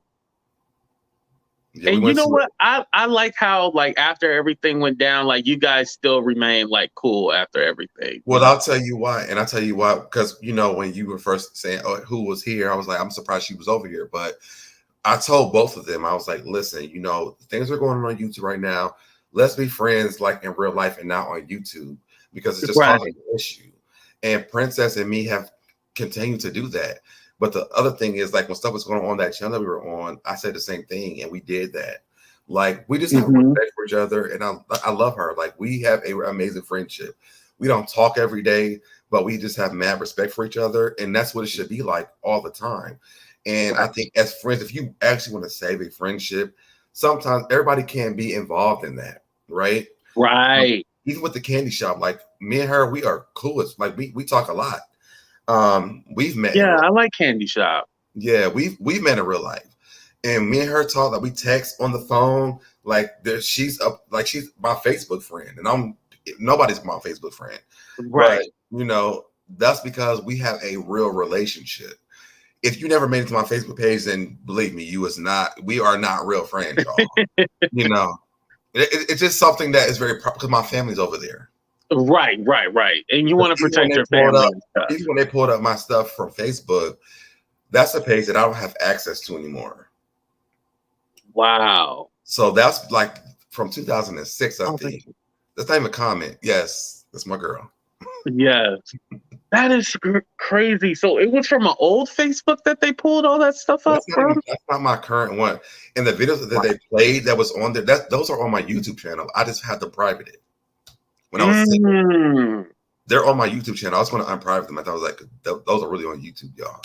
They actually have like thousands of views, and people are like, "Oh, he sounds good." I'm like, "No, I don't." It was for fun. It was like a dare that I did. Right. Oh, They were and like, this nigga's thing, and his house is dirty. I'm like, I was in college. Who gives a damn? You know. yeah, petty as hell. But going back to what we were originally talking about, I do want to say sometimes when people appear or they make appearances somewhere, it's because they miss you and they still care about you and they love you. So just remember, clear up the 7K. Clear up the 7K. I'm the king of peace. Hold on. Clear up the 7K, and then we're good. But it's because they miss you, and what they want to do is I miss the 7K. I want the 7K. Shit, I want it. Hold on. Speaking of 7K, I need y'all to pass around the collection plate. Apologize. My cash app. That's all I'm saying. I definitely want to take the 7K. Send it to my cash app or apologize. Period. What would you do with 7K? I would come onto YouTube and be like, y'all, she definitely gave me 7K. Bam, here it goes. And I would be okay with that part. And I would pay some bills off. You know, I would go on a trip. You know, I fly for free. Yeah. Hey, let's go together. Because shout out to my ex-husband because I fly free because of him. So I would do some stuff. You know what I'm saying? But apologize for giving me 7K. That's all I'm saying. Okay. Because right now all I count is 300. I'm missing some money and I need it. Okay. So you still. Also, you know, I have the house with the busted out windows. I don't live here. I've been going live from this. Beyonce been sitting back here and Faith Evans the entire time been going live. Right, because weren't you supposed to be getting evicted too? I was getting evicted, but I mean Beyonce and Faith Evans been sitting back here the entire time. Y'all been seeing it. These games been sitting over here the entire time. Y'all been seeing the same space every time. So my windows were busted out. So much trash talking about me, about things, about my own home, from ghosts who we don't know, and from a lady who gave me 7K that I never got it from. So, right. Do you think there's any other misconceptions about you that you want to clear up or anything like that? I don't have to clear up anything because I mean y'all see what I do. Like I mean it's very clear. Like I don't lie about stuff. One thing about me is I hate confrontation. And so I would just tap out, honestly. And that's why you see me like I would take breaks. Because sometimes YouTube gets to be a lot for me. And so I was like, you know what, y'all, deuces. I literally didn't go live at all in August, except me and Kane saw went live one time. Outside I didn't go live. And my birthday is this month. Like I should have been going live to get birthday money because my birthday's on the 22nd and they gave us a check on the 21st. But I didn't. Right. Oh, and happy birthday to Andrea Nelson. Happy birthday to you. What's her birthday? Today's her birthday. It's the 10th. Oh, happy birthday, Andrea. Yeah, she's probably enjoying her birthday. She'll catch the replay or whatnot. But yeah, happy birthday to Andrea. So she's another September baby. And so let me explain this because Jennifer says I love confrontation. The reason why is because my mouth is really bad. And y'all seen it. And it's 82's fault why y'all seen it. But my mouth is really bad. I want to clear that up. So the day that I went off on YouTube, 82 told me that it was okay to be the villain. And I'm like, honestly, I don't think that's true because y'all don't understand how my mouth works. And so I said a lot of shit that day. And but you know what the crazy thing is? I also said, you know what, I lied about it. But it's because I'm like, y'all talking shit about me, y'all lying to me. So why can I do it with y'all? They was like, oh, he's a terrible person, and he said this, and he hates black women, and he's this. No, if y'all can lie on me and it's factual, then you were never gonna win. You know, and saying stuff like, because if I wanted to for real, I could be the nastiest person you want me to be. Right. And I'll tell you why. So literally, I'm gonna tell you this. At my job the other day, right? So they were giving out awards for birthdays and for what people do at the job, right? Mm-hmm. So my birthday is this month. They never said shit about me. I was like, you know what? It's cool. I'm gonna just let it bypass. Let's just go. So then they gave out awards. They said they were giving awards to everybody that worked in the building, right? They never gave me no award. So I got up, right, and I left. So I see my assistant principal come. I went to the break to the teacher's lounge, and my assistant principal came into the teacher's lounge and went to the printer, and I was like, "Well, I see the printer." And he didn't say nothing to me. This man talks to me every single day.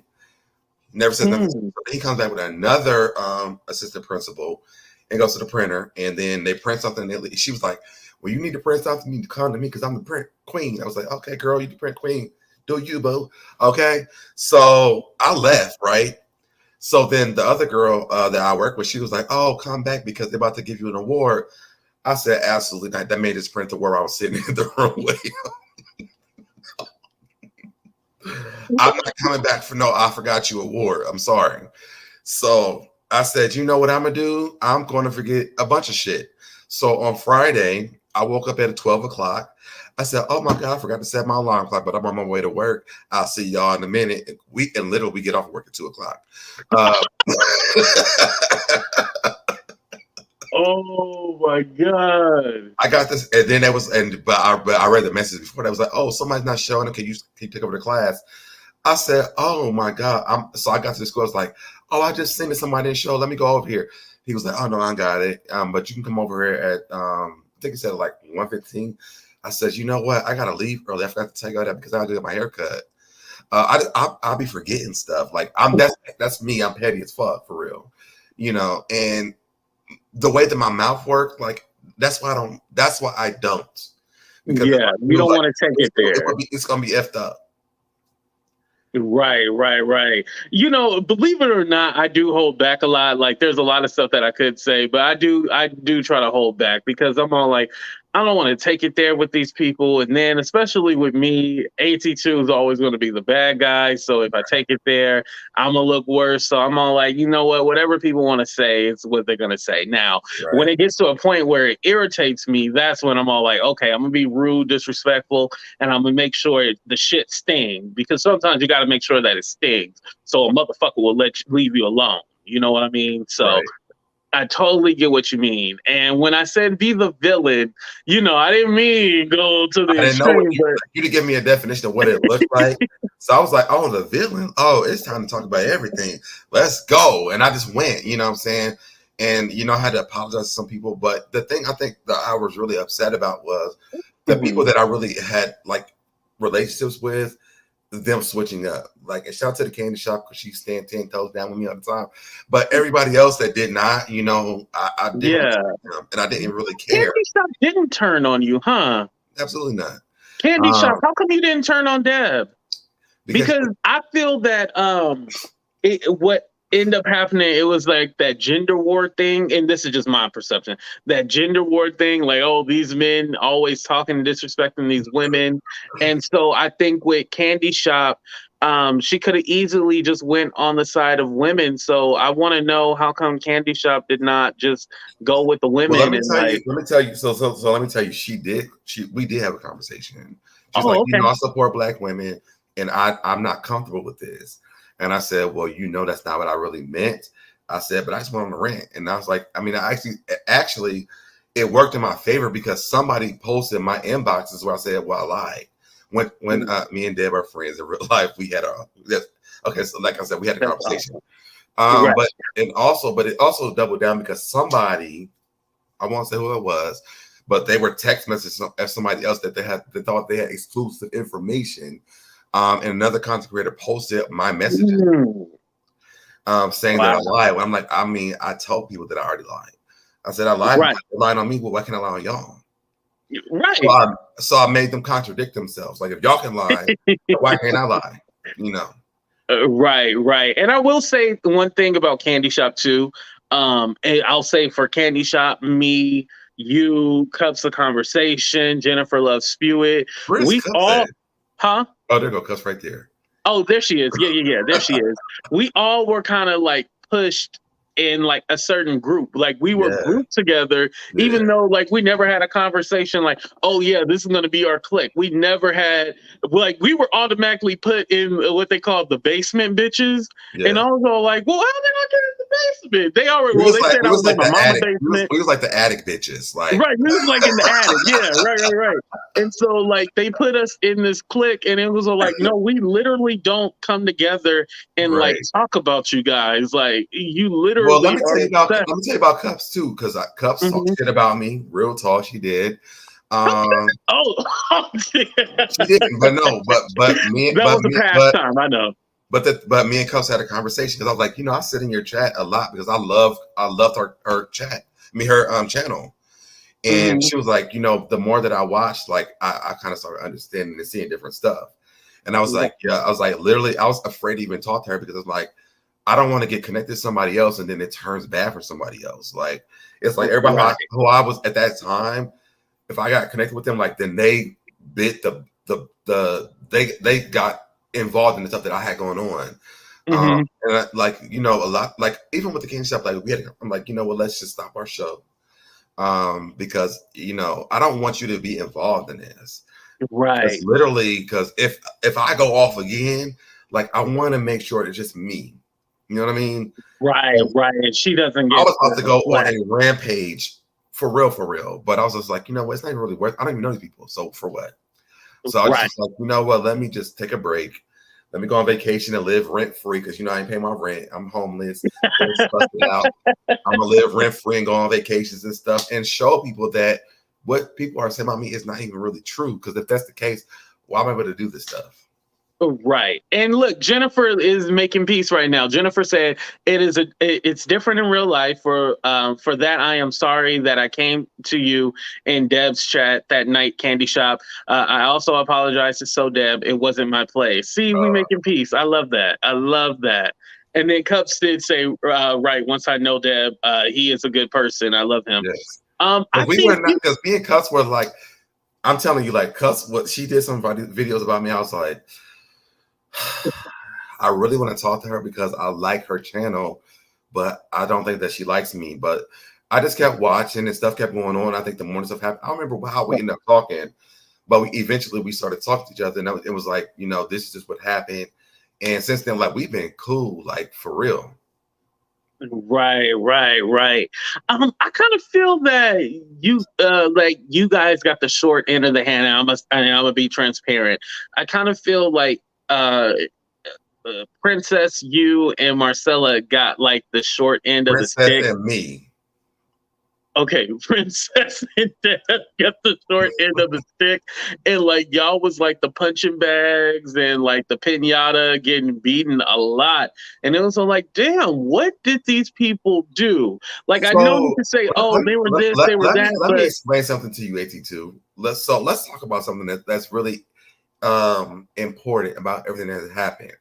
So Mhm. before the fallout of that channel, there were things going on that people don't know, right?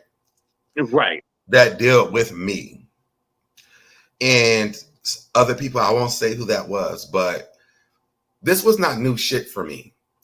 So if you notice that when Playas put out her video, I put mine out like the next day, right? yes.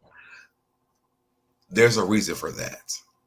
The reason is because there were holes that were filled that were going to be plugged in. And the only people who could tell the full story was me and Playas because that's who got played. Mm. Everybody else's story really didn't really matter that much Matter, right. because it was me and Playas. That's why if you even look at their other videos, we got the most views on our videos because I filled in the spaces that she did not fill in because she left those for me to fill in. Oh, okay. That was so it was very strategic. Like that's why, because you were the only person that knew What certain happened? things, yeah, and was Because able to fill in the gap. honestly, I caused what happened because I was like, well, I mean, people tune in because of you, which was true. Right. A Everybody who lot of watched people that still channel, to this day, if people you love watch the Flash. channel, I mean, you can see it in the comment section. They were saying it. It wasn't like I was saying no secret shit. People were Right. saying that. But one thing, because I grew up in church, I have discernment. I know how to prophesy. And Mhm. I did that day. But after that, I would never do it again on YouTube. Because look at what it turned into. It was nothing bad. Right. And also, I learned that it traumatized her. Mhm. And I never wanted that. People don't know also that after that happened, we talked for 2 hours after that. On the phone, me and her, because we have each other's phone numbers. Right. So she explained to me, like, you know, I'm like, she's crying because she's receiving what I'm saying. She's crying because she's terrified about what's going to happen next. Mm-hmm. And I didn't know that until she told me after it was over with. So that's why she's able to receive my apology. And that's why we don't have any issues with each other. That's why we're still friends to this day. So you still love Ples? Yeah, like, oh, we're dope. Like, that's my girl. Yeah. Do you talk to Bishop at all? We're friends on Facebook as well. Okay.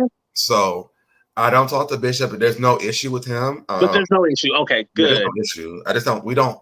I blocked it for myself because he was going along with the thirst trap page. I'm like, oh, the straight man don't want to see it. Well, let me block because you have to see it. Okay, that was the thing, but there's no issue or no beef. Yeah, no. Got it. And then, did you see randomly when Schoolboy came on IG and people were? I didn't understand. Oh, okay, got it. I didn't watch it. I didn't care. I just thought, like, where'd you come from? You know, she's another one who was trying to lead this storyline. I was using the other lady for her money. I'm like, what money did I get? Oh, she was involved in that. She said it in that video that you're talking about. She was like, oh, they're all using her for her money. I'm like, what money did I get? Yeah, like, what money did you? From my Cash App. I mean, if I can pull it up for you if you want me to. It shows it. I only see like $300. That's it. So. No, I'm still trying to get a Cash App. Don't ruin my Cash App. Where is the rest of my money? I need my money. I want to call the collection agency. Like, can we put it on the collection agency because I need the rest of it. So going back to that, because I know this ain't my talk show, Let's Make Peace. However, if she was to apologize for the 7K comment and send me 7K at the same time. Okay, so the 7K ain't optional. I want it. Okay, because you gave it, I need it. What about $700? $700? Maybe 7K. That's what you said. 7K, you gave me. I want it. 7K or I want it. Give it to me. I want it.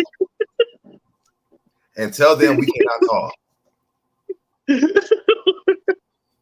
I don't want to hear your name. Oh my god. Because you should have said $7. Okay, if she said $7, that would have made a lot more sense. This Cash App is $7, and then I will send it right on back to you, and then let's have a conversation. But I want 7K. Okay, you want 7K. Okay, 7K or nothing at all. Okay, I got it. All. There's no conversation needed. 7K. Okay.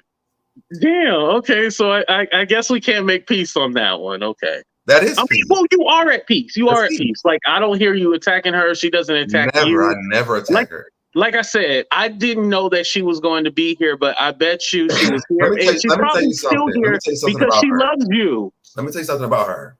She loves you. I love her too. Okay. But I love her even more. She clears up this 7K. And when my bank account hits, when the bank account says 7K, I'm like, yep. And what I said about her before, we good. Okay. So once you get that 7K, that's when we good. Okay, I got it. I'll stop pushing it. But seriously though, in real life, she was a really nice person. Like, I don't want nobody else to feel like I feel that way. For me personally, until I see 7K in my bank account from her, it won't happen. But in real life, she was a really nice person. I met her family. She met my best friends. She was a good time. Like, we had an amazing time. Yeah, and it seemed like y'all had a good time, you know? In Chi-Town, as soon as when I get that 7K, I got you alone on site. Right. But is there anyone else like you would talk to or want to chat with? I mean, I know I asked you the one the other night, and you said you would be open to it, but that doesn't mean like you would do it. But was there any? Which one is that? Sunny day. Oh, you know what? Let me say something about that too. Okay. Okay. She needs to clear up that lie that she made too. Because she said that I put her on a hit list, and I'm like, girl, nobody even knows who you are. So the hit list that you were on, that you thought that I put you on, doesn't exist. And like, show me this. And I've asked her and Mika, like, show me the list of this. I still have not got that. And so I forgot about that Mika chick. I forgot about her. Until I Is see she the black list, or you don't know? I don't know. Okay, because she looks like an unidentified, and I'm not sure. But I hope I she's don't not want to out say there what she is because blackfishing people. But I think she's a nice person. I think that she goes through a lot of things, but I think she's a nice person. So I'm gonna just say that and leave it alone. Okay. But it's because me and Nosy have talked about it, and you know, people were like, "Oh, Nosy, so she loves him, and they hate each other." Cussed me the fuck out because she was like, "Why you used to talk about?" I'm like, "Because she's telling me that I called you for a list." She was like, "Fuck them people," and I was like, "Well, I mean, that is very true." And so I left it at that because I'm like, I don't remember mentioning her name about nothing because I didn't dislike her at the time. right. And honestly, Nosy doesn't even know who she is. So why would I put her on a list for that? Like, she's supposed to be involved in stuff that doesn't make any sense to a lot of people. And I'm gonna just say that if people want to comment on it in the chat or in the comment section, they can comment on it. But if you say her name, people are like, "Who is that?" Nobody knows. You're right. You're right. So why would she be on a list, any kind of list? Right. And I just think like also too, and this is no disrespect, it's like I don't think like your name would get any traction or like what would there be to gain from it? Like, oh yeah, what I mean? but who was that? Like, why? What do we learn from this? Nobody would even know. So, and she literally, like, she started her live off saying that I gave all her information. That's when I got mad. Like, well, before that, I know we didn't talk, but when she said that, I was like, the funny part is all of us knew of her because, and that's the. Listen, I be putting like I feel like I be. But she said that I used her. That's what she said. I used her. I'm like, literally, Jolene had mentioned her, and I went to her channel, and it was like 8 people there, and I was like, hit the like button. It was like one person hit the like button. I was like, hit the like button, hit the like button. I don't know if Hood Life is still in here because she was on the panel that night in the candy shop as well. 8 people were there. It was like one person who had liked the video. I walked in. I came in because Jolene had mentioned her. And I'm like, hit the like button. That's how we became cool. The next day, Marcella had came here to Atlanta. I didn't even know they knew each other. And then she was like, "Oh yeah, we're going to go meet that lady." And I was like, "You know her?" Jamie Shannon, you on timeout. Put her ass on timeout right now. That's true, though. It's true. Y'all gonna get my ass in trouble. Go ahead. And matter of fact, I think I was the person who hit the like button.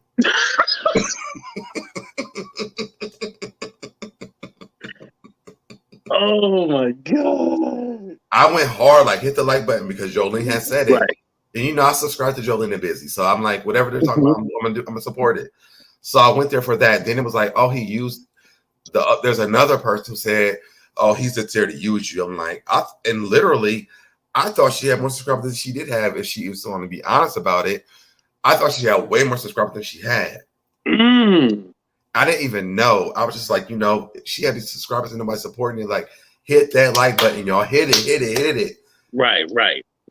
I think after that, like one other person hit it, and I was just like, damn. This must, I don't know, but I still supported her. So then I came up with the idea of us having a show called Champagne Conversations where we drink all the time together. Oh, that was your idea? Oh, yes. Oh. Put some champagne glasses in the chat for me. That was my idea. Put them champagne glasses in the chat, y'all. Yo, I didn't know that was your idea. That's why she never did it again after I left. I had to get some sweet tea. Hold on. Let me take a sip. I'm going to sip my Tito's. Yo. So it was my idea. We had so much fun together, talking or whatever. And so I was like, you know, we should have a show called Champagne Conversations because we always are drinking champagne. This is blowing my mind right I will tell here. you this, now, something good that she did, though, she was like, you should reach out to Prosecco because you always drink, is it Lamarca, I think? Lamarca, whatever it is. So I reached out to them. Oh, it's not on my desk anymore. But they sent me, they was like, well, we can't sponsor you right now because we don't have any more money for the sponsorships. But they sent me like a wine pourer thing. Oh, okay. Oh, damn. But that was her idea. She told me to reach out to them. That is crazy. Wow. But you know what the crazy part is? Like, to relate to you, I have put a lot of people on, and I feel that, once they get to a certain point, they pretend like they don't know AT2 and all this stuff. So I definitely get what you are saying. Like, I feel that some people will be all like, oh, no, I did it all on my own. Well, yeah, but you kind of had help getting there. But, so I definitely get what you're saying. And it's just sad because. I'm sorry. All right. Pamela, everybody's used to say that. Everybody used to say that. And to be honest, Sonny, the people are saying this. I'm not saying this, Sonny. No, you're not. But what I'm going to say, even the people who on the panel was like, do we really have to do this show this week? Like, it was like, I was like, I didn't know y'all didn't like it. I thought we have fun, drinking our champagne on the show. Because she'll be like, we'll be talking and she'll be like,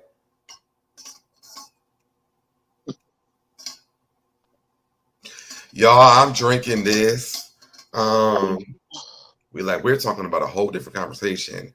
And she'd be like, where's my glass? Literally. And then she had the nerve to call me an alcoholic. Oh, I forgot all about that. Yeah. Because then they started saying, like, yeah, he always drunk. Every time he get online, he drunk. Now, mind you, I was drunk as fuck, though, most of the time. I was. But don't be an alcoholic, being drunk as fuck with me and then call me an alcoholic now. I can admit to my shit, but don't call me that. That's why I don't really drink when I come on anymore because I told people, I was like, I came on to have fun and get drunk and talk to people. But then it was like, oh, he's an alcoholic. So you know what? I'm going to show you that I'm not one. Now I'm not going to drink when I come on. Right. But Chi-Town, DM me and tell me who it was. I was one of them. Oh my God. Y'all. And the candy shop. I'm just telling the truth. I'm just telling the truth. Okay, well, that makes sense why she's not on YouTube anymore. And I didn't know she wasn't on YouTube anymore. I don't think so. Well, okay, I don't follow to be. Let's be clear, I don't follow, so I wouldn't know. I don't follow either. I mean, I don't hear anybody say, "Oh, I went to this channel." I don't hear anybody saying that. Like, wait, Chi-Town said I was drunk as her mod. I had to be. Oh my! Wait, Chi-Town, you were her mod? Oh Lord. Oh no! Now, what I will say, so let me say something positive. Now, her husband was a really good time. Like he was so fun to talk to and to when we were life. And I like how he came on the show and stuff. I like their relationship. Like I think that's dope. I said this on your channel before. He was such a great time. Even one time, like somebody was treating her bad, and I was like, I was like, absolutely not. Like I stood up for her in real life. So I'm like, girl, like you choose the internet people that you don't even see or know over me. Candy fell asleep. I know. I was like, I know who's gonna be honest. I wish somebody else was in the chat because they fell asleep as well. But it wasn't fun for a lot of us. And I was like, oh y'all, it's really fun. Like, let's keep doing it. It was like, do we have to do it? They would inbox me and be like, do we have to do it? I was like, well, I mean, y'all don't want to do it. And they was like, well, it don't really be that fun. And then we get on and she's like, where's Cotty? Was Cotty the other person? Oh, okay. It wasn't her. Okay. It's somebody who has a label. that's a certain color. Oh, cute, red label. We snitching over here on this channel. We snitching. Red label fell asleep. His ass, he fell asleep. Damn it. Yo. Oh yeah, she used to didn't know though. It's red. I label. love me some Mary. Yeah, she was cool. Mary was. I still think Mary is dope. I will never change that. I don't care if she talks shit about me. I love Mary. And Okay. Yeah, I remember her. I don't know if Yeah, she watched Me in the Bushes or emotion. whatever, but Mary was a dope person, and I will continue to say that I love Mary. Okay. Candy said, okay, just let's be clear. Candy said, I enjoyed doing it though. Y'all were cool to collab with. Okay, so she did have a good time. She just was a little bored. Did, but a lot of us was like, yeah. I think also too, when people do, even though I know we almost been on here 2 hours, we'll wrap up in a little bit, but some people like to do those 5, 4, 6 hour streams and stuff like that. And they just be long. And it's all like, okay, there's no point to it after a while, like in the damn live, you know? I mean, sometimes like what we're doing right now, like I could see this lasting for a long time because the tea is being dropped. Right. But let me just spill a little bit. But you know, when you just over, like when you're ranting, like it just gets irritating a little bit. Like I'm just logged off. Yeah, and I want to say something positive too about her. I love when she did like the real conversations and like the politics and stuff like that. I was even on her show when we were talking about Black issues and stuff like that. So I really love those conversations, and I hope she brings those kind of conversations back. So I do want to say a positive, and I think that's what she was doing after we all left. Are you still watching?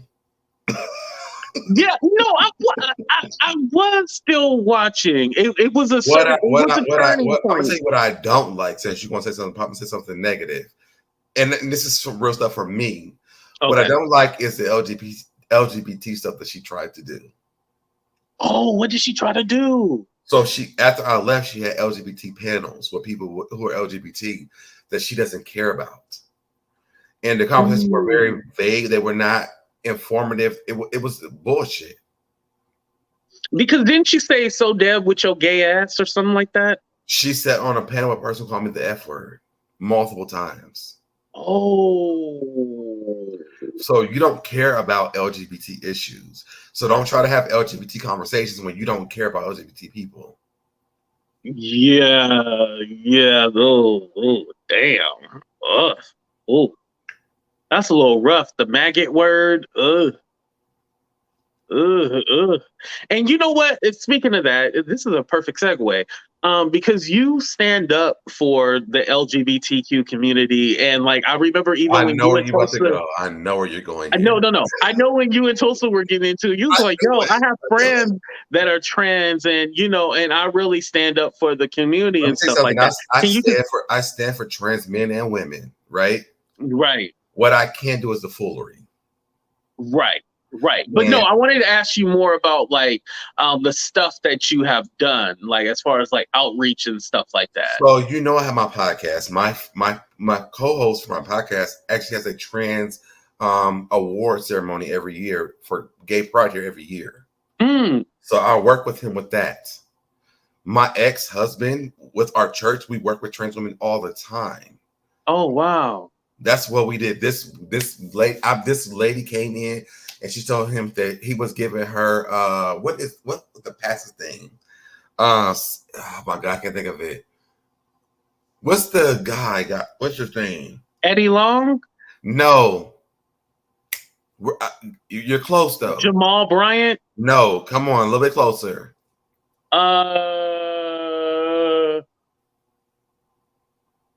Somebody in Atlanta or like a big preacher, TD Jakes? No, but they was calling him gay for a long time. That he was on something. I don't remember what it was. What is his name? Joel Osteen, the white guy? Not Joel Osteen. Okay, you're so close, but he's in his arena. Brian Karn? No. Oh my God, what is his name? We can Not support John each Gray. other in Not our John Gray. community, but that doesn't mean we got to support people doing damage in our community. Absolutely Like not. we don't support JY. Didn't it? John Gray. I said not John Gray. Okay, No, not no, no. John Gray. Okay. I made a video. I had a radio show about this guy. He was on a show. No, he wasn't. What is his name, y'all? Somebody knows in the chat. What is his name? He has a song too. He makes music. Larry Reed? Not Larry Reed. No. Okay, no. He makes music. I didn't even know he made music. Damn, this is why I need to go to church. Y'all know him in the chat. Somebody knows who I'm talking about. Is he out of Atlanta? I don't know where he lives at. Not Stephen F. I don't even know how to Google it because I don't have to put in Google for this. Donnie McClurkin. Yes. Donnie McClurkin. Oh, ding, ding, Yes. ding, ding. There we go. There we go. Thank you. Thank you, Miss Robinson. What was talking about him? I forgot what I was talking about him now. Oh, everybody thought he was gay. That's the one. We fall down, but we get up. Music. Somebody just text me, Kurt Franklin. Go to bed. Go to bed. I think he's gay as hell too. But what were we talking about before? I'm so focused on this. What were we talking about? The LGBTQ outreach, and you said like your husband, who was a pastor, worked with trans women, and I don't even remember now. But it was something that was very important that I wanted to say, but I can't remember what it was. But I don't like what she does on YouTube. First of all, I've never misgendered her at all. I always say she. And I never have too. Like I always say she. Even when I did my parody of her, like half my parody was about me. Right. And I didn't get to say that the day that we were on the show together, but a lot of it was about me because she was like, "Well, why was you saying this? Why was you saying this?" I was like, "The mom proof stuff was about me because my I didn't mean to say her name, but she kept saying that I was calling her mom. So I made t-shirts saying "Mom approved" because it was about me. Like I never made a lot of fun of her like that for real, and I wish that she understood that. I wish that I could like talk to her like I wish it was like a human where it worked with communication. But right. It's like one day she's okay because she literally didn't even remember making pizza with her on Cup's channel. Yo, like, it was kind of like she backtracked, right? Yeah, she didn't remember it, and I'm like, this is why I have an issue. This is why I didn't unblock you from anything because I knew you're going to redo this. Right. And I agree with that, Chelsea girl. She said, I agree with some of her views, but her delivery is all wrong. Right. Yeah. The other day I did make an announcement that Tulsa is allowed to be on the chat, but she can't come on video because she does trigger people. So, but, we support her. We hope she gets the justice that, she's seeking. So you sit on my side of the street with her now. And it's real, like it's like you support her, but just on your side of the street, like not on hers, because literally, like she has to get it together. And as a trans person, the way that life worked for me and what I do with trans people, like I just cannot, because the last thing that I need is her going on saying, "Oh, he doesn't support trans people," because the reality is that I do, and I don't want people to go against her as a trans person and be like, absolutely not, because my backing from trans people is way different. When I'm talking about, she's talking about T.S. Madison. Let me tell you something. The people that she thinks that she talks to back the shit out of everything that I do and more. So she can never hold a candle to the things that I've done and what I still do to this day and the people that I'm connected to when it comes to trans people. She needs to get in line when it comes down to it because we're trying to support her and protect her. Right. Period. And because it's important to protect our trans women and our trans men, period. And I want her to stop playing the games and just be her and do it like she can do it because she has it. Right. And I just feel like there's real stories that she could tell because like we'll get into something and then like on her show like she'll start telling like a real story that has happened and you're just all like wow, like how do we support her? How do we help her, you know? But then, Um but you ask her stuff that relates to her. Then she start going to statistics about trans people, and I'm like, we ask you a question, answer it. Like, right. diverse to statistics. I can't even say the word statistics about Yeah. yes about trans people and who died and this and this. But we're like Tulsa, like just tell us about you. Answer the question. And she's like, do you know people who have died who've been trans in 2000 this year? No, we don't know. We want to know about what we asked you right now. Because the reality is that if I had to go through my books, I could tell you something that you probably don't even know. Because are you actually an advocate for trans people? Are you or is it a game? Women? What about the other trans people? Are you advocates for them? Probably not.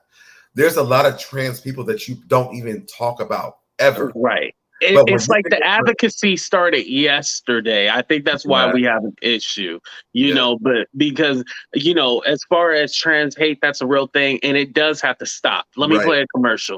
Cups, it's not, we're not going to do it. Cups, I sent you a message. I sent you a message in the DM. I'm not going to do it. You're sitting up here laughing about some what you need $25,000 for. Sis, me and you was behind the scenes trying to make things a reality. We were supposed to have been helping the community. We were supposed to have been building women up. You're not on that. And it stops here. It stops here. It stops here. It stops here. It stops here. It stops here. And I want to clarify, Jennifer. No. And Jennifer, it wasn't you. I'm not referencing you. The people that know what they were doing, how they were acting, they know who they are. So anyway, moving on. Wait, what Jennifer say? Huh? What did Jennifer say? Oh no, Jennifer was just clarifying like she never like misgendered or pronouns or anything like that. And I was like, no, it's not Jennifer. The people know who did it. They know who they are. So, you know. Oh, okay. Jennifer is saying, I know you're not talking about me. Okay, got it. We're good. Okay. I think Tulsa is about Tulsa, not the full trans experience. And that's where it bothers me because there are trans people who have gone through a lot of stuff. There are trans people who have died. There are trans people who are going through trying to transition. There are trans people out there who are homeless. There are children trans people whose parents don't even want to. Look at Gabrielle Union and is that her name, Gabrielle Union? Yeah, Gabrielle Union and Dwayne Wade. Dwayne Wade, where what's the other guy's name? Little Boosie, who said they were trying to cut her penis off, like, and they never even said that. Right. Screw the whole trans experience. And you can't do that to a child either. Yeah. Legally, you can't even do it, but they never said that either. But he said he put that out there, and so people were going on like, why would you even try to do that? But nobody ever said that. So when it comes down to trans people, like you have to be very sensitive about that conversation. And what I don't think is, and I hate to put with this rooster, what I don't like is that Tulsa comes on and she doesn't respect the trans experience. Mm-hmm. It's bigger than her experience. Right. And you know, it's and I hate to say like she's kind of the representation, but you know, as far as me and a lot of other people, she is kind of like the representation, and so she is put in like a leader role and like the one to be the example from, but in this sector of YouTube, but not in this sector. I know there's a large, but so when you have somebody like me who actually works with trans people, then it makes me upset because it's like, well, what she's pushing y'all back, because the reality is that what Tulsa does is not the reality of trans people. Mm-hmm. Trans people are way more advanced than what she's doing. Like they're not going to hotels being whatever she was trying to do at the hotel. I almost said something I shouldn't say, but she's not. They're not going to hotels doing what she's doing, and they're going and blaming things on everybody else. because from what we've seen, that I didn't even know that she got into the hotel before they was like, you can't come in. So what happened before they opened up the doors when you got into the doors? Also, why would you even make that a part of trans experience? Because it puts a bad place in our sector of trans people. So now people that's in our sector who don't like them, now they have another reason to hate them. Right. You have to be more responsible about trans people if you're going to be a trans person and represent them. Like Tulsa can really come into the sector and be a beast, like handle this and be like, you know, I'm supporting trans people. I'm a trans person. This is what goes on with us. This is how you support us. But she never comes in that way. And to me, that's my problem with her. Like, that's why I don't unblock her until she showed me a real trans person experience and how to support them and teaches people how to do it. I cannot. I need Tulsa to be a real person and not this facade of a person, because trans people need to be represented in every spectrum. Right. It doesn't work. Right. And we can't have the fuckery and the foolery. Absolutely not. We can't. As a gay man, I would never come on and do what she does to represent gay men. I would never do that. You see me and Busy doing it all the time. We come on as we talk about the representation when we see it on TV and everything. Like, we are, like, you can look at us and you can tell that we are proud of us being gay people. We don't make fake stories about being gay. It's real. When we talk about P-Valley, when I talk about P-Valley, because I don't think he does, but I talk about the fact that one, Little Murder story is a real story, that this happens in real life. Ooh. And I'm glad people are getting a chance to see that. It's also a different representation on television for gay people, because all we get to see is the, hey girl, how you doing? Oh, we all so flamboyant thing. Right, very flamboyant. We don't see the gay people at all. We don't get to see the middle people like me. I'll say me. Like, I'm not feminine, but I'm not all the way masculine. Like, I have the middleness of that, all that. But you never see me being like, hey girl, what you doing to get views and clicks and money? I don't do that. Right. You don't go to that extent, Can I do that? Yes, I can do it all day. Girl, what you want to talk about? Because girl, this is what happened yesterday. This motherfucker came on to this channel and it was so bad. This man did this. I can do it all day, but I come on like this. Listen, y'all. Let's talk about the Basketball Wives, because this was happening yesterday. I love me some Brandy Maxfield, and that's my girl. If I was a heterosexual man, I would definitely, that would be my girl. That's me. Brandy, she bad. Yes. But speaking of Basketball Wives, any updates you can give on that? I have a lot of updates I want to give, but I can't give them right now because again, what's going to make it make sense? Ask them about all that nudity. So I don't know if you know if he's talking about. Do you? Talking about what? Do you know what he's talking about? No, I have no idea. Is it the pubic hair again? Huh? No, no, it's not the pubic hair. What he's talking about is I'm a nudist. What? Yes, I go to nudist events. I didn't know that. See, make it make sense. Gave you another topic, but I do. I'm a nudist. Wow. I go to Miami once a month, to the nudist beach. I just went to a nudist retreat. I'm a nudist. I love. Wow. I know. Isn't the proper term like a exhibitionist? It's called a nudist. Oh, okay, nudist. Okay. Hey, well, you would know if you were nudist, yeah. Public. So, is it like a liberating, or like you feel free? Like, what is it about being a nudist that you love? I love being free. Like, it's about the body positivity, honestly, because people who go to the beach or nudist camps, like, there's different body types, and they're all naked. Nobody's like, ooh, right, or his dick is so small, his ass looks saggy. Like, it's all about like just body positivity. I didn't mean to give you. I didn't want to make it funny, but that's really what it's about. It's like this people being right. So, has Make It Make Sense went to the nudist with you, or no? I talked about. I think he'd want to go. No, I talked about on his channel. Oh, okay. But yeah, I think he want to go. I think that's why he brought it up, to be messy. He should go. We should go. Honestly, I think everybody should go to at least one. And what's going on, Mel, in NYC? I think everybody should experience it at least one time. My life is a mess, and it's perfect. Make it a little bit more messy and go to a nudist experience. I'm actually for my birthday this year. I'm going to the Folsom Street Fair. You know what that is? Folsom Street Fair. Do you know what that is? So it is a leather thing. I'm not into leather. It seems like the S&M kind of thing, the leather. I'm not into leather. But I'm going this year for my birthday. Me and my best friend been trying to go for the last 3 years because of COVID. We couldn't go. But for my birthday, like shout out to Stephanie. She said Austin has one of the only inland nudist beaches in the country. Oh, okay. What does that mean? I think like because in Texas they don't really have like beaches. They have kind of like, I want to say it's kind of like a lake almost that I know they have lakes and stuff, but they don't really have like beaches. So yeah. Okay. Well, Miami has Hollover Beach, and they actually have sections for like single people, men who want to be around men, women who want to be around women, gay people, lesbian people. Like, they have sectioned off. Wow, I didn't know Florida was like that. Yeah. Well, Miami.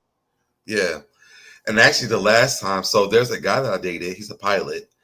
Shout out to me dating pilots. Oh, so you're trying to catch flights. Okay. Well, I already catch flights because I fly for free because of my ex-husband. But I also dated a pilot, and literally I forgot he even lived there. And so the last time I went, he ran into me. I was like, "The hell!" I'm about to fight him, and I forgot he lived there. I didn't know he was gonna see me, and then he ran up to me, and he was like, "What you doing here? You didn't tell me you was here." I was like, "Was I supposed to?" I'm not your man, you know. But shout out to the pilot that I dated. He's amazing. Right. You in the Bay and you don't know Folsom Cut. Oh, in Frisco. Oh, no. Frisco, right? Yeah. Folsom. Oh, ding. How where you at? Yeah, I'm in the Bay Area. Yeah. Wait, so you're gonna be out here? Yes. I have to see you. I'm not gonna come on leather. I'm not coming to leather. But I have to see you when I come. I don't know if I'm gonna go to the Folsom thing, but you don't have to come to that. But I have to see you when I come. I'll be there in 2 weeks. Okay, yeah. Let's meet up. Yeah, that'll be dope. Okay. If I don't see you, I will never talk to you again. No, you'll see. Serious. I didn't live there. I'm literally like 10 minutes away, either from catching BART or driving over there. So yeah, I'm staying by the airport. Oh, okay. So you'll be. Are you Oakland or Frisco? I know I'm going to the airport. So because I booked my flights like at the last minute because I fly for free. I don't know, but I know I'm going to San Francisco. That's all I know. Okay. We'll figure it out later. Yeah, I'll invite you. If I don't see you, don't ever talk to me again. And I mean that. Okay, I promise you'll see. I didn't know. I thought you were in like California, like in like LA. No. I'm in Northern California. So yeah. So I'm in the Bay. So yeah, I'm in the Bay. That's why every time people say like, "Oh yeah, I'm coming to LA," I'll be like, "Yeah, I'm not there. I'm like 4 or 5 hours away from you." But yeah, but definitely, if you're gonna be up here, yeah. So no, if I'm gonna be there, I am gonna be there in 2 weeks. You are gonna. Okay, so we will. It's for my birthday. So if I don't see you, 82, don't delete this interview. I'm done with you. I'm not talking to you. Oh, good. This fool gonna have my fat ass up in leather and shit. But no, I just want to like let's just meet. Let's go to like lunch or something. Yeah, definitely. Actually, the thing is this. So my friends will get there late on that Friday. I'll get there early in the morning. So we can hang out in the morning before they go. I'm there before I go to the leather stuff. Oh, okay, cool. Yeah, definitely. I'm down to do that. Deb, I'll take you out to lunch, and then you can pay for my lunch. This is my birthday. Yeah, sure. We'll see if I can get. Hey, if I get that 7K, definitely I'll pay for lunch. So can your pilot get me a discount? Use Nature's credit card to get. First of all, you need to get your own pilot. Don't use mine's. Right. He trying to come up off of your pilot. Because my pilot and me, we still do things together. Oh, okay. Well, maybe make it make sense. You and the pilot can do things together. Not my pilot, his own pilot. He seemed like he'd be down for that. But anyway, moving on. Find your own pilot. Is this going to be your first time in California, or you been here before? It's my first time. Okay, yeah, you're gonna love it. I promise you. Yeah, when I tell you, like, me and my best friend, we were trying to go for the last 3 years because of COVID. We couldn't go, and so this year, like, we've already booked the hotel. Like, we're going on. We're coming there actually they're going that Saturday. I'll be there that Friday. Oh, okay. Make it make sense as he's a virgin. And I'm a unicorn. ATT should show up in maybe pleather. You know, you know what, people used to make fun of me because, like, I remember when pleather was like the thing. Like, I want to say like 2013, 14, pleather was like a thing. I used to wear like pleather shirts. So you never been to the Folsom Street Fair before? No, I've never even heard of that. Really? That's what I was like, huh? And then, like, when 70 was all like, AT2, you should know. And I was like, oh, like Folsom Street. But no, I didn't know they had like a whole fair and everything like that. Yes, it's every year in September around the 26th. Wow, I never knew that. That is funny. Okay, but yeah, I can't wait to hang out though. Like, yeah, definitely, I'm down. And I just bought a leather kilt. Wait, do you have your outfit next to you? Can we see it? No, okay. No. I wouldn't even show it to y'all right now. It's so risky and to see stuff. Like, absolutely. And don't be trying to come down and record me while I'm there. No, trust me. I'm like, be him up and take his phone. I picture you're probably not gonna have on barely any clothes. So yeah, don't worry. That's what it's about. That's what it's about. But I'm a nudist though, so I love it. Okay, is the pilot gonna be there too? No, he won't. No, okay, the pilot's not gonna be there. Okay, like me and my best friend, like, literally, we've been trying to, like I said, for 4 years. Mm-hmm. Because of COVID, we haven't had a chance to go, and he knows like stuff like that. Like, I'm not like a freak. Shut up, make it make sense. But I like to experience everything before. Like, I'm gonna be old and die one day. Like, I want to experience everything, so I try to do everything before I go. So Deb, you in the South, right? Yes. Yeah. I'm in Atlanta. Yeah, I think Stephanie came later. I think that's why she's asking. Yeah. But Stephanie, you been to Folsom too? Well, y'all will see. I will. Q said I need pics. I'm definitely gonna post pictures, like rated G pictures. Is that what it's rated? Yeah, rated G. Yeah. Yes, I'm gonna post those. But what's gonna probably happen is I'm not gonna show that. But what I have is, like, I had to find something to put underneath it because like my penis and my ass is like all the way out. So. Oh, what the hell is this outfit gonna be? Oh, make it make sense once the link. I think he wants to fight you over the pilot. Let me go ahead and drop it. Oh, this conversation is wild. This was supposed to be a pure, wholesome interview. What the hell? I think it's a part of what you said. You want to know me, so this is me. Yeah, this is a part of it. Yeah. Yes. Somebody said you've been to the Southern. Knows that though. That's the funny part. Like, because I went on his channel and I showed him my hoochie daddy shorts on his channel.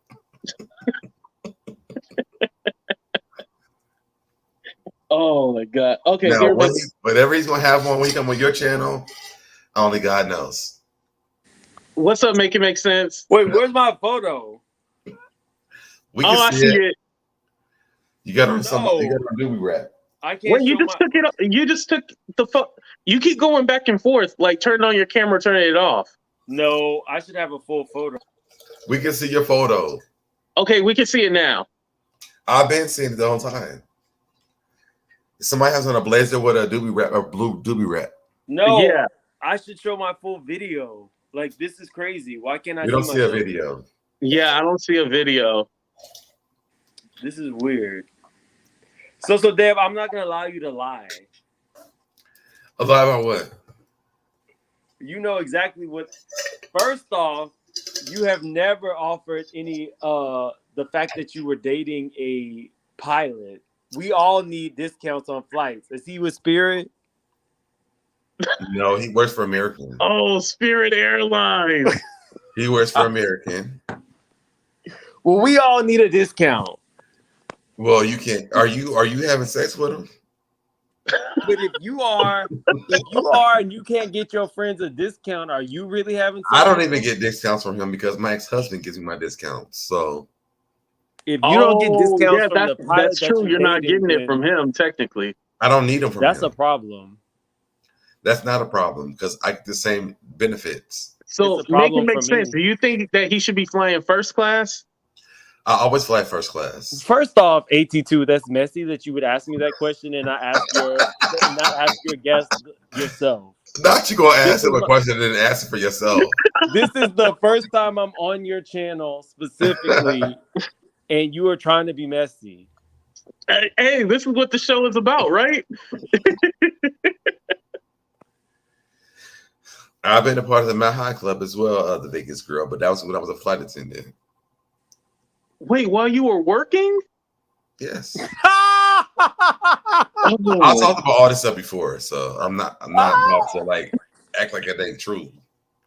Y'all pay me no mind. I decided to try out Kathy Hilton's tequila.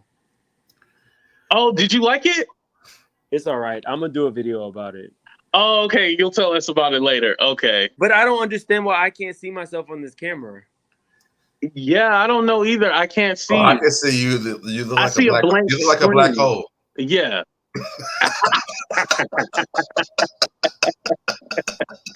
So Hey, Deb, make it make sense. one Deb time- said it's like a black hole down there. one time I went to like one of those really basic restrooms at a gas station, and it said, so Deb was a black hole times infinity. Now, I didn't really realize what that meant until you gave down your list of who you've been dating, and now I realize what that.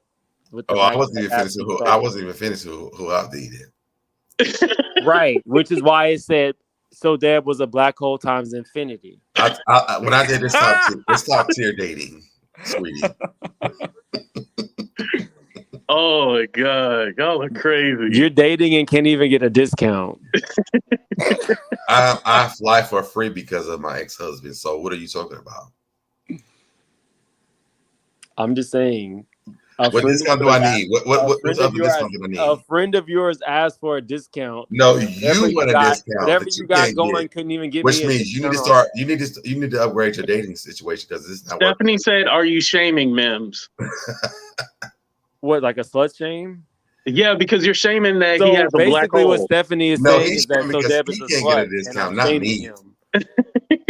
Is that what I'm Stephanie good. is I can saying? get You're my alluding to the fact discount. that so Deb lays it low and spreads it wide, and I would never say anything about that. I'm very. Do y'all want to hear me? Do y'all want to hear me get a flight right now?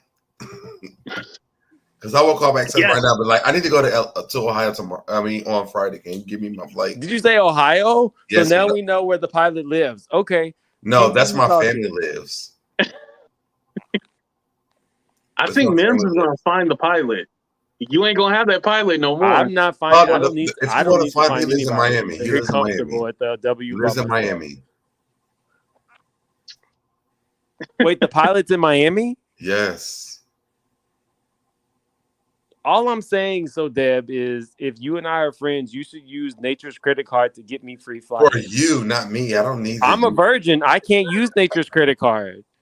The Vegas girl a little nervous because she felt like you probably gonna try to P-bomb us because your screen is just black. Wait, what? Hold on. You really can't see that it's just black? No, I'm using the hotel's Wi-Fi. I don't know why it's black. Oh, it's probably the internet. He's at the hotel that Tulsa was at. No, sweetie. No, sweetie. I'm at the W. I don't know where Tulsa is at, but I just know I'm at the W. He said the hotel that Tulsa. Oh, they was to put you out, Mims. Hey, well, what's Mims doing at the hotel? I came to this particular city because one of my friends was having a pool party, and so she invited me, so I came. It stops here. It's we gonna see Mills with a neck brace next. No, you're not gonna. I don't need. Yo, Wait, hold on. What hotel you at? Why you at the hotel, AT2? friend? Hold on. No, let me stop AT2 right here. This is Why my you at first the time. hotel, friend? This is my first time on AT2's channel. What he won't do is get me involved in any of his mess. I have been following AT2 for years. I'm pretty sure Hollywood Unlocked is about to unload on him for all of his current coverage, and I have no parts of any of that. I'm still clean in these YouTube streets. If we hear a rooster in the background, man, we got some questions. If we hear a rooster in the background, it is SoDeb doing what he does to get them free flights. we were just wondering why you were at the hotel. Like we were like, I told wait, you, hotel. I'm at the W because a friend of mine from out of town invited me to her pool party. So I went to her pool party. Are you? So you in the pool right now? No, I'm back in my hotel. I don't do all that. I don't stay at people's house. So they're not putting you out. You don't have the opportunity to put me out because I'm in my own hotel. Period. Dot. How about that?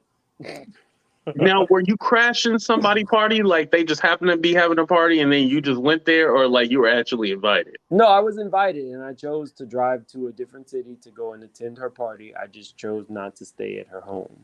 She invited me for the whole stay and I chose to get a room. So I think You they're don't going to trust your friend?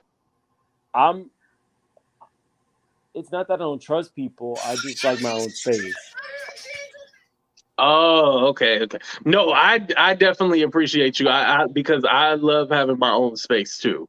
Yeah. Like I don't really like staying with everybody at their house, and I like to wake up and leave whenever I want to. I don't like, I don't like Exactly. You don't want to be. You don't want to be so damn. You don't want to be so damn.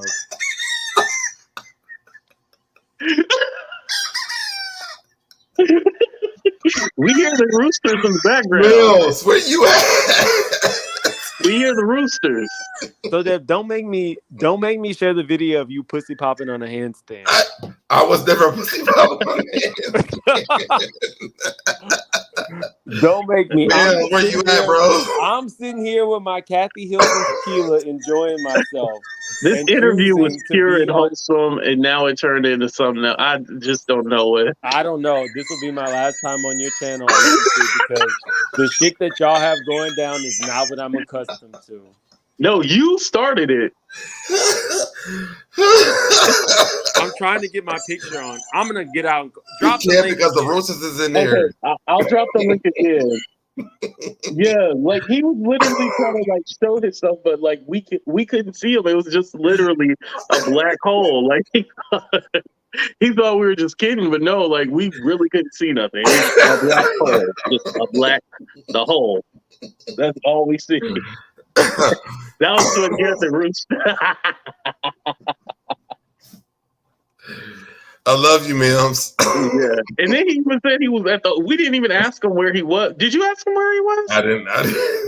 Yeah, he gave that up with me. We're like, at the hotel. Then the rooster started crowing. So we don't even know. Right. Oh, here he is. It won't work. It won't work for some reason. Are you sure you ain't at the extended stay? Because if you was at the W, I think your internet would have worked. I think that rooster wouldn't be crowed either. Hold on. I don't know how to fix this. Let's see. When it asked you to turn on your camera, did you turn on your camera? I did. I mean, of the three of us, I do feel like SoDeb is the one with the most extensive experience in Tulsa. Just saying. I personally have no beef with Tulsa, but I do think that the beef that maybe SoDeb has with Tulsa is maybe some type of sexual energy that has exuded to the internet. Tulsa is always welcome on my channel. Meals that don't ever.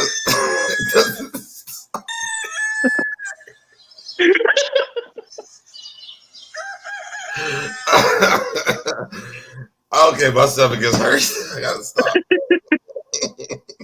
No, and we love Tulsa too. We have no issue with Tulsa. I I promise. love Tulsa for real. I really do. Yeah, she is entertaining. She is entertaining. I will say that.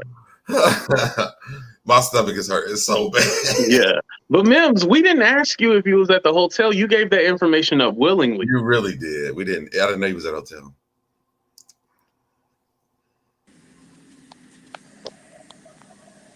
Mims, You didn't ask me what? we didn't ask you like where you were or what you were doing. You gave that information up willingly. I don't So mind that's saying I'm sitting in my hotel room about to take a bath. But we were just wondering, like, how come you didn't go back home and you at the hotel? Because things go down at the hotel. I mean, things don't go down in the W unless you want them to. For starters, I'm out of town. A friend of mine invited me to a pool party, but it's not in the same city that I live in. So I came. I brought my liquor. I beat them in volleyball, in the pool volleyball, Yeah. and that's just what it is. They said everybody's asking like if you at the hotel in Tulsa. I've never actually been in Tulsa. Only SoDeb has been inside Tulsa, and only SoDeb can answer that question. But when Tulsa answered the question, she said that when SoDeb was inside, it was very lacking. It wasn't. I what gotta was turn off my camera. When Tulsa answered that question, it said that SoDeb was subpar. And Wait, Mims, are you giving us an exclusive right now? It's not Is that me. exclusive? Again, I can't speak for Queen Tulsa. I can only say that when Tulsa mentioned SoDeb, Tulsa said that it was lacking. She said what? I couldn't hear you over the rooster. I'm sorry.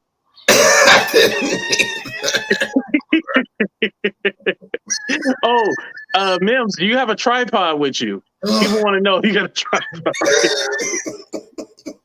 The rooster is coming from SoDeb's background. So wherever SoDeb is at, that's where you need to question. I'm just here at the W. I'm in my same house I'll be at all the time. I don't have a rooster here. You at the hotel? I don't have one either. So we just want to figure it out. Only one of us in this three-way call has acknowledged that they are a virgin, and that's me. AT2, whatever you got going on in the Bay, that's your business. I would never speak to that. So, Deb, the streets continuously speak to what you have going on. You said you at a hotel. That's where Tulsa was at. No, and we hear rooster. That's what Tulsa has. I wouldn't know. I can only say that I'm at the W. Wherever Tulsa is at is where does Tulsa, Oklahoma have a W? Hey, we asking you. You wouldn't be able to ask me because I don't work for the W. I can't tell you where they have hotels at. I can only tell you that I'm not in Tulsa. It's so bad. He only stays at the W. He don't work at the W. He just wanted to let y'all know. Was it Tulsa visiting the hotel? Again, yeah, I think it was Tulsa the W. and I have no issue. Yeah, I think it was too. Whatever you have going on with Tulsa, whatever it was, whatever you have going on, you date a pilot, so you can go anywhere and everywhere. I'm assuming if you're worth your weight. Don't you see Faith Evans and Beyonce back here? This is the same place I'm always going live from. So you know I'm in the same place. So we're all good where I'm at. If you're worth your weight in whatever, you go live and your screen goes it's black not and what I'm worth my weight in. I have no issues with Queen Tulsa, nor do I have any issues with Tulsa, Oklahoma. So Deb, on the other hand, his name has been around Tulsa, Oklahoma.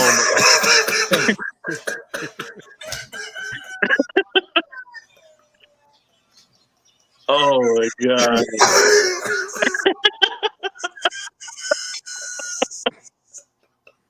On that note, I wish you all the best. So, Deb, my suggestion would be that you go and clean off all those bathroom stalls that have your name written on it, so that people don't get confused about what you got going on. Mills, don't leave because the rooster's crowing now. We know where you at. Oh my God. Okay, well, I gotta go. I have to get Love prepared you, for the man. night. Thank you. Here I comes the know you have to Thank go you for take care of having your me, clients. AT2. Wink, wink. All right. Oh man. This interview was definitely fun. Thank you so much for coming. I really appreciate you. That shit was so funny.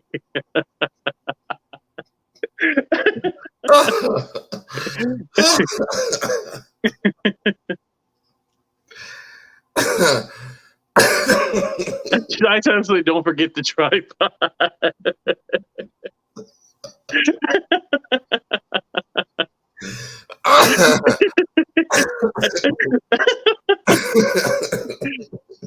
Yo, oh my God. Oh my God, my stomach hurts so bad. This interview is crazy. I loved every minute of it, though. I loved every minute of it. So, Deb, for the people watching you for the first time, you want to go ahead and give your information where they can find you at? Yes, y'all can find me everywhere right here at SoDebNair on all social media platforms. Y'all think this shit was funny? I do funny stuff all the time. Yes. Shout out to Mims and Tulsa because this is a match made in heaven. I want to see the love story of how it works. Right. And you know, another thing too, I was wondering if they're gonna get married on a farm and then have like the rooster be like the flower girl or something like that. Like that's what I was wondering too. So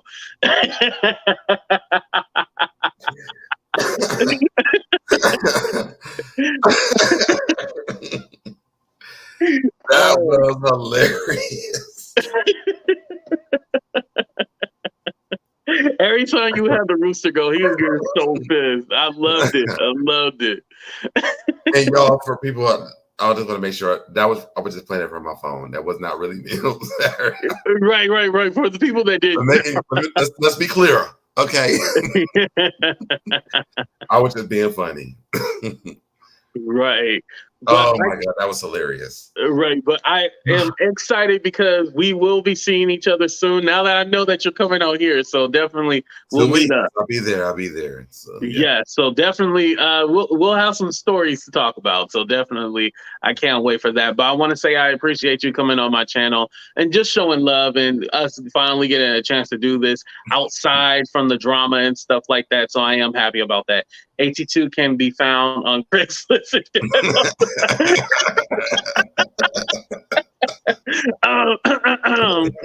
For your information, they took off those casual encounters, so it ain't up there no more. But if it was, I would. Even his comments got coasters.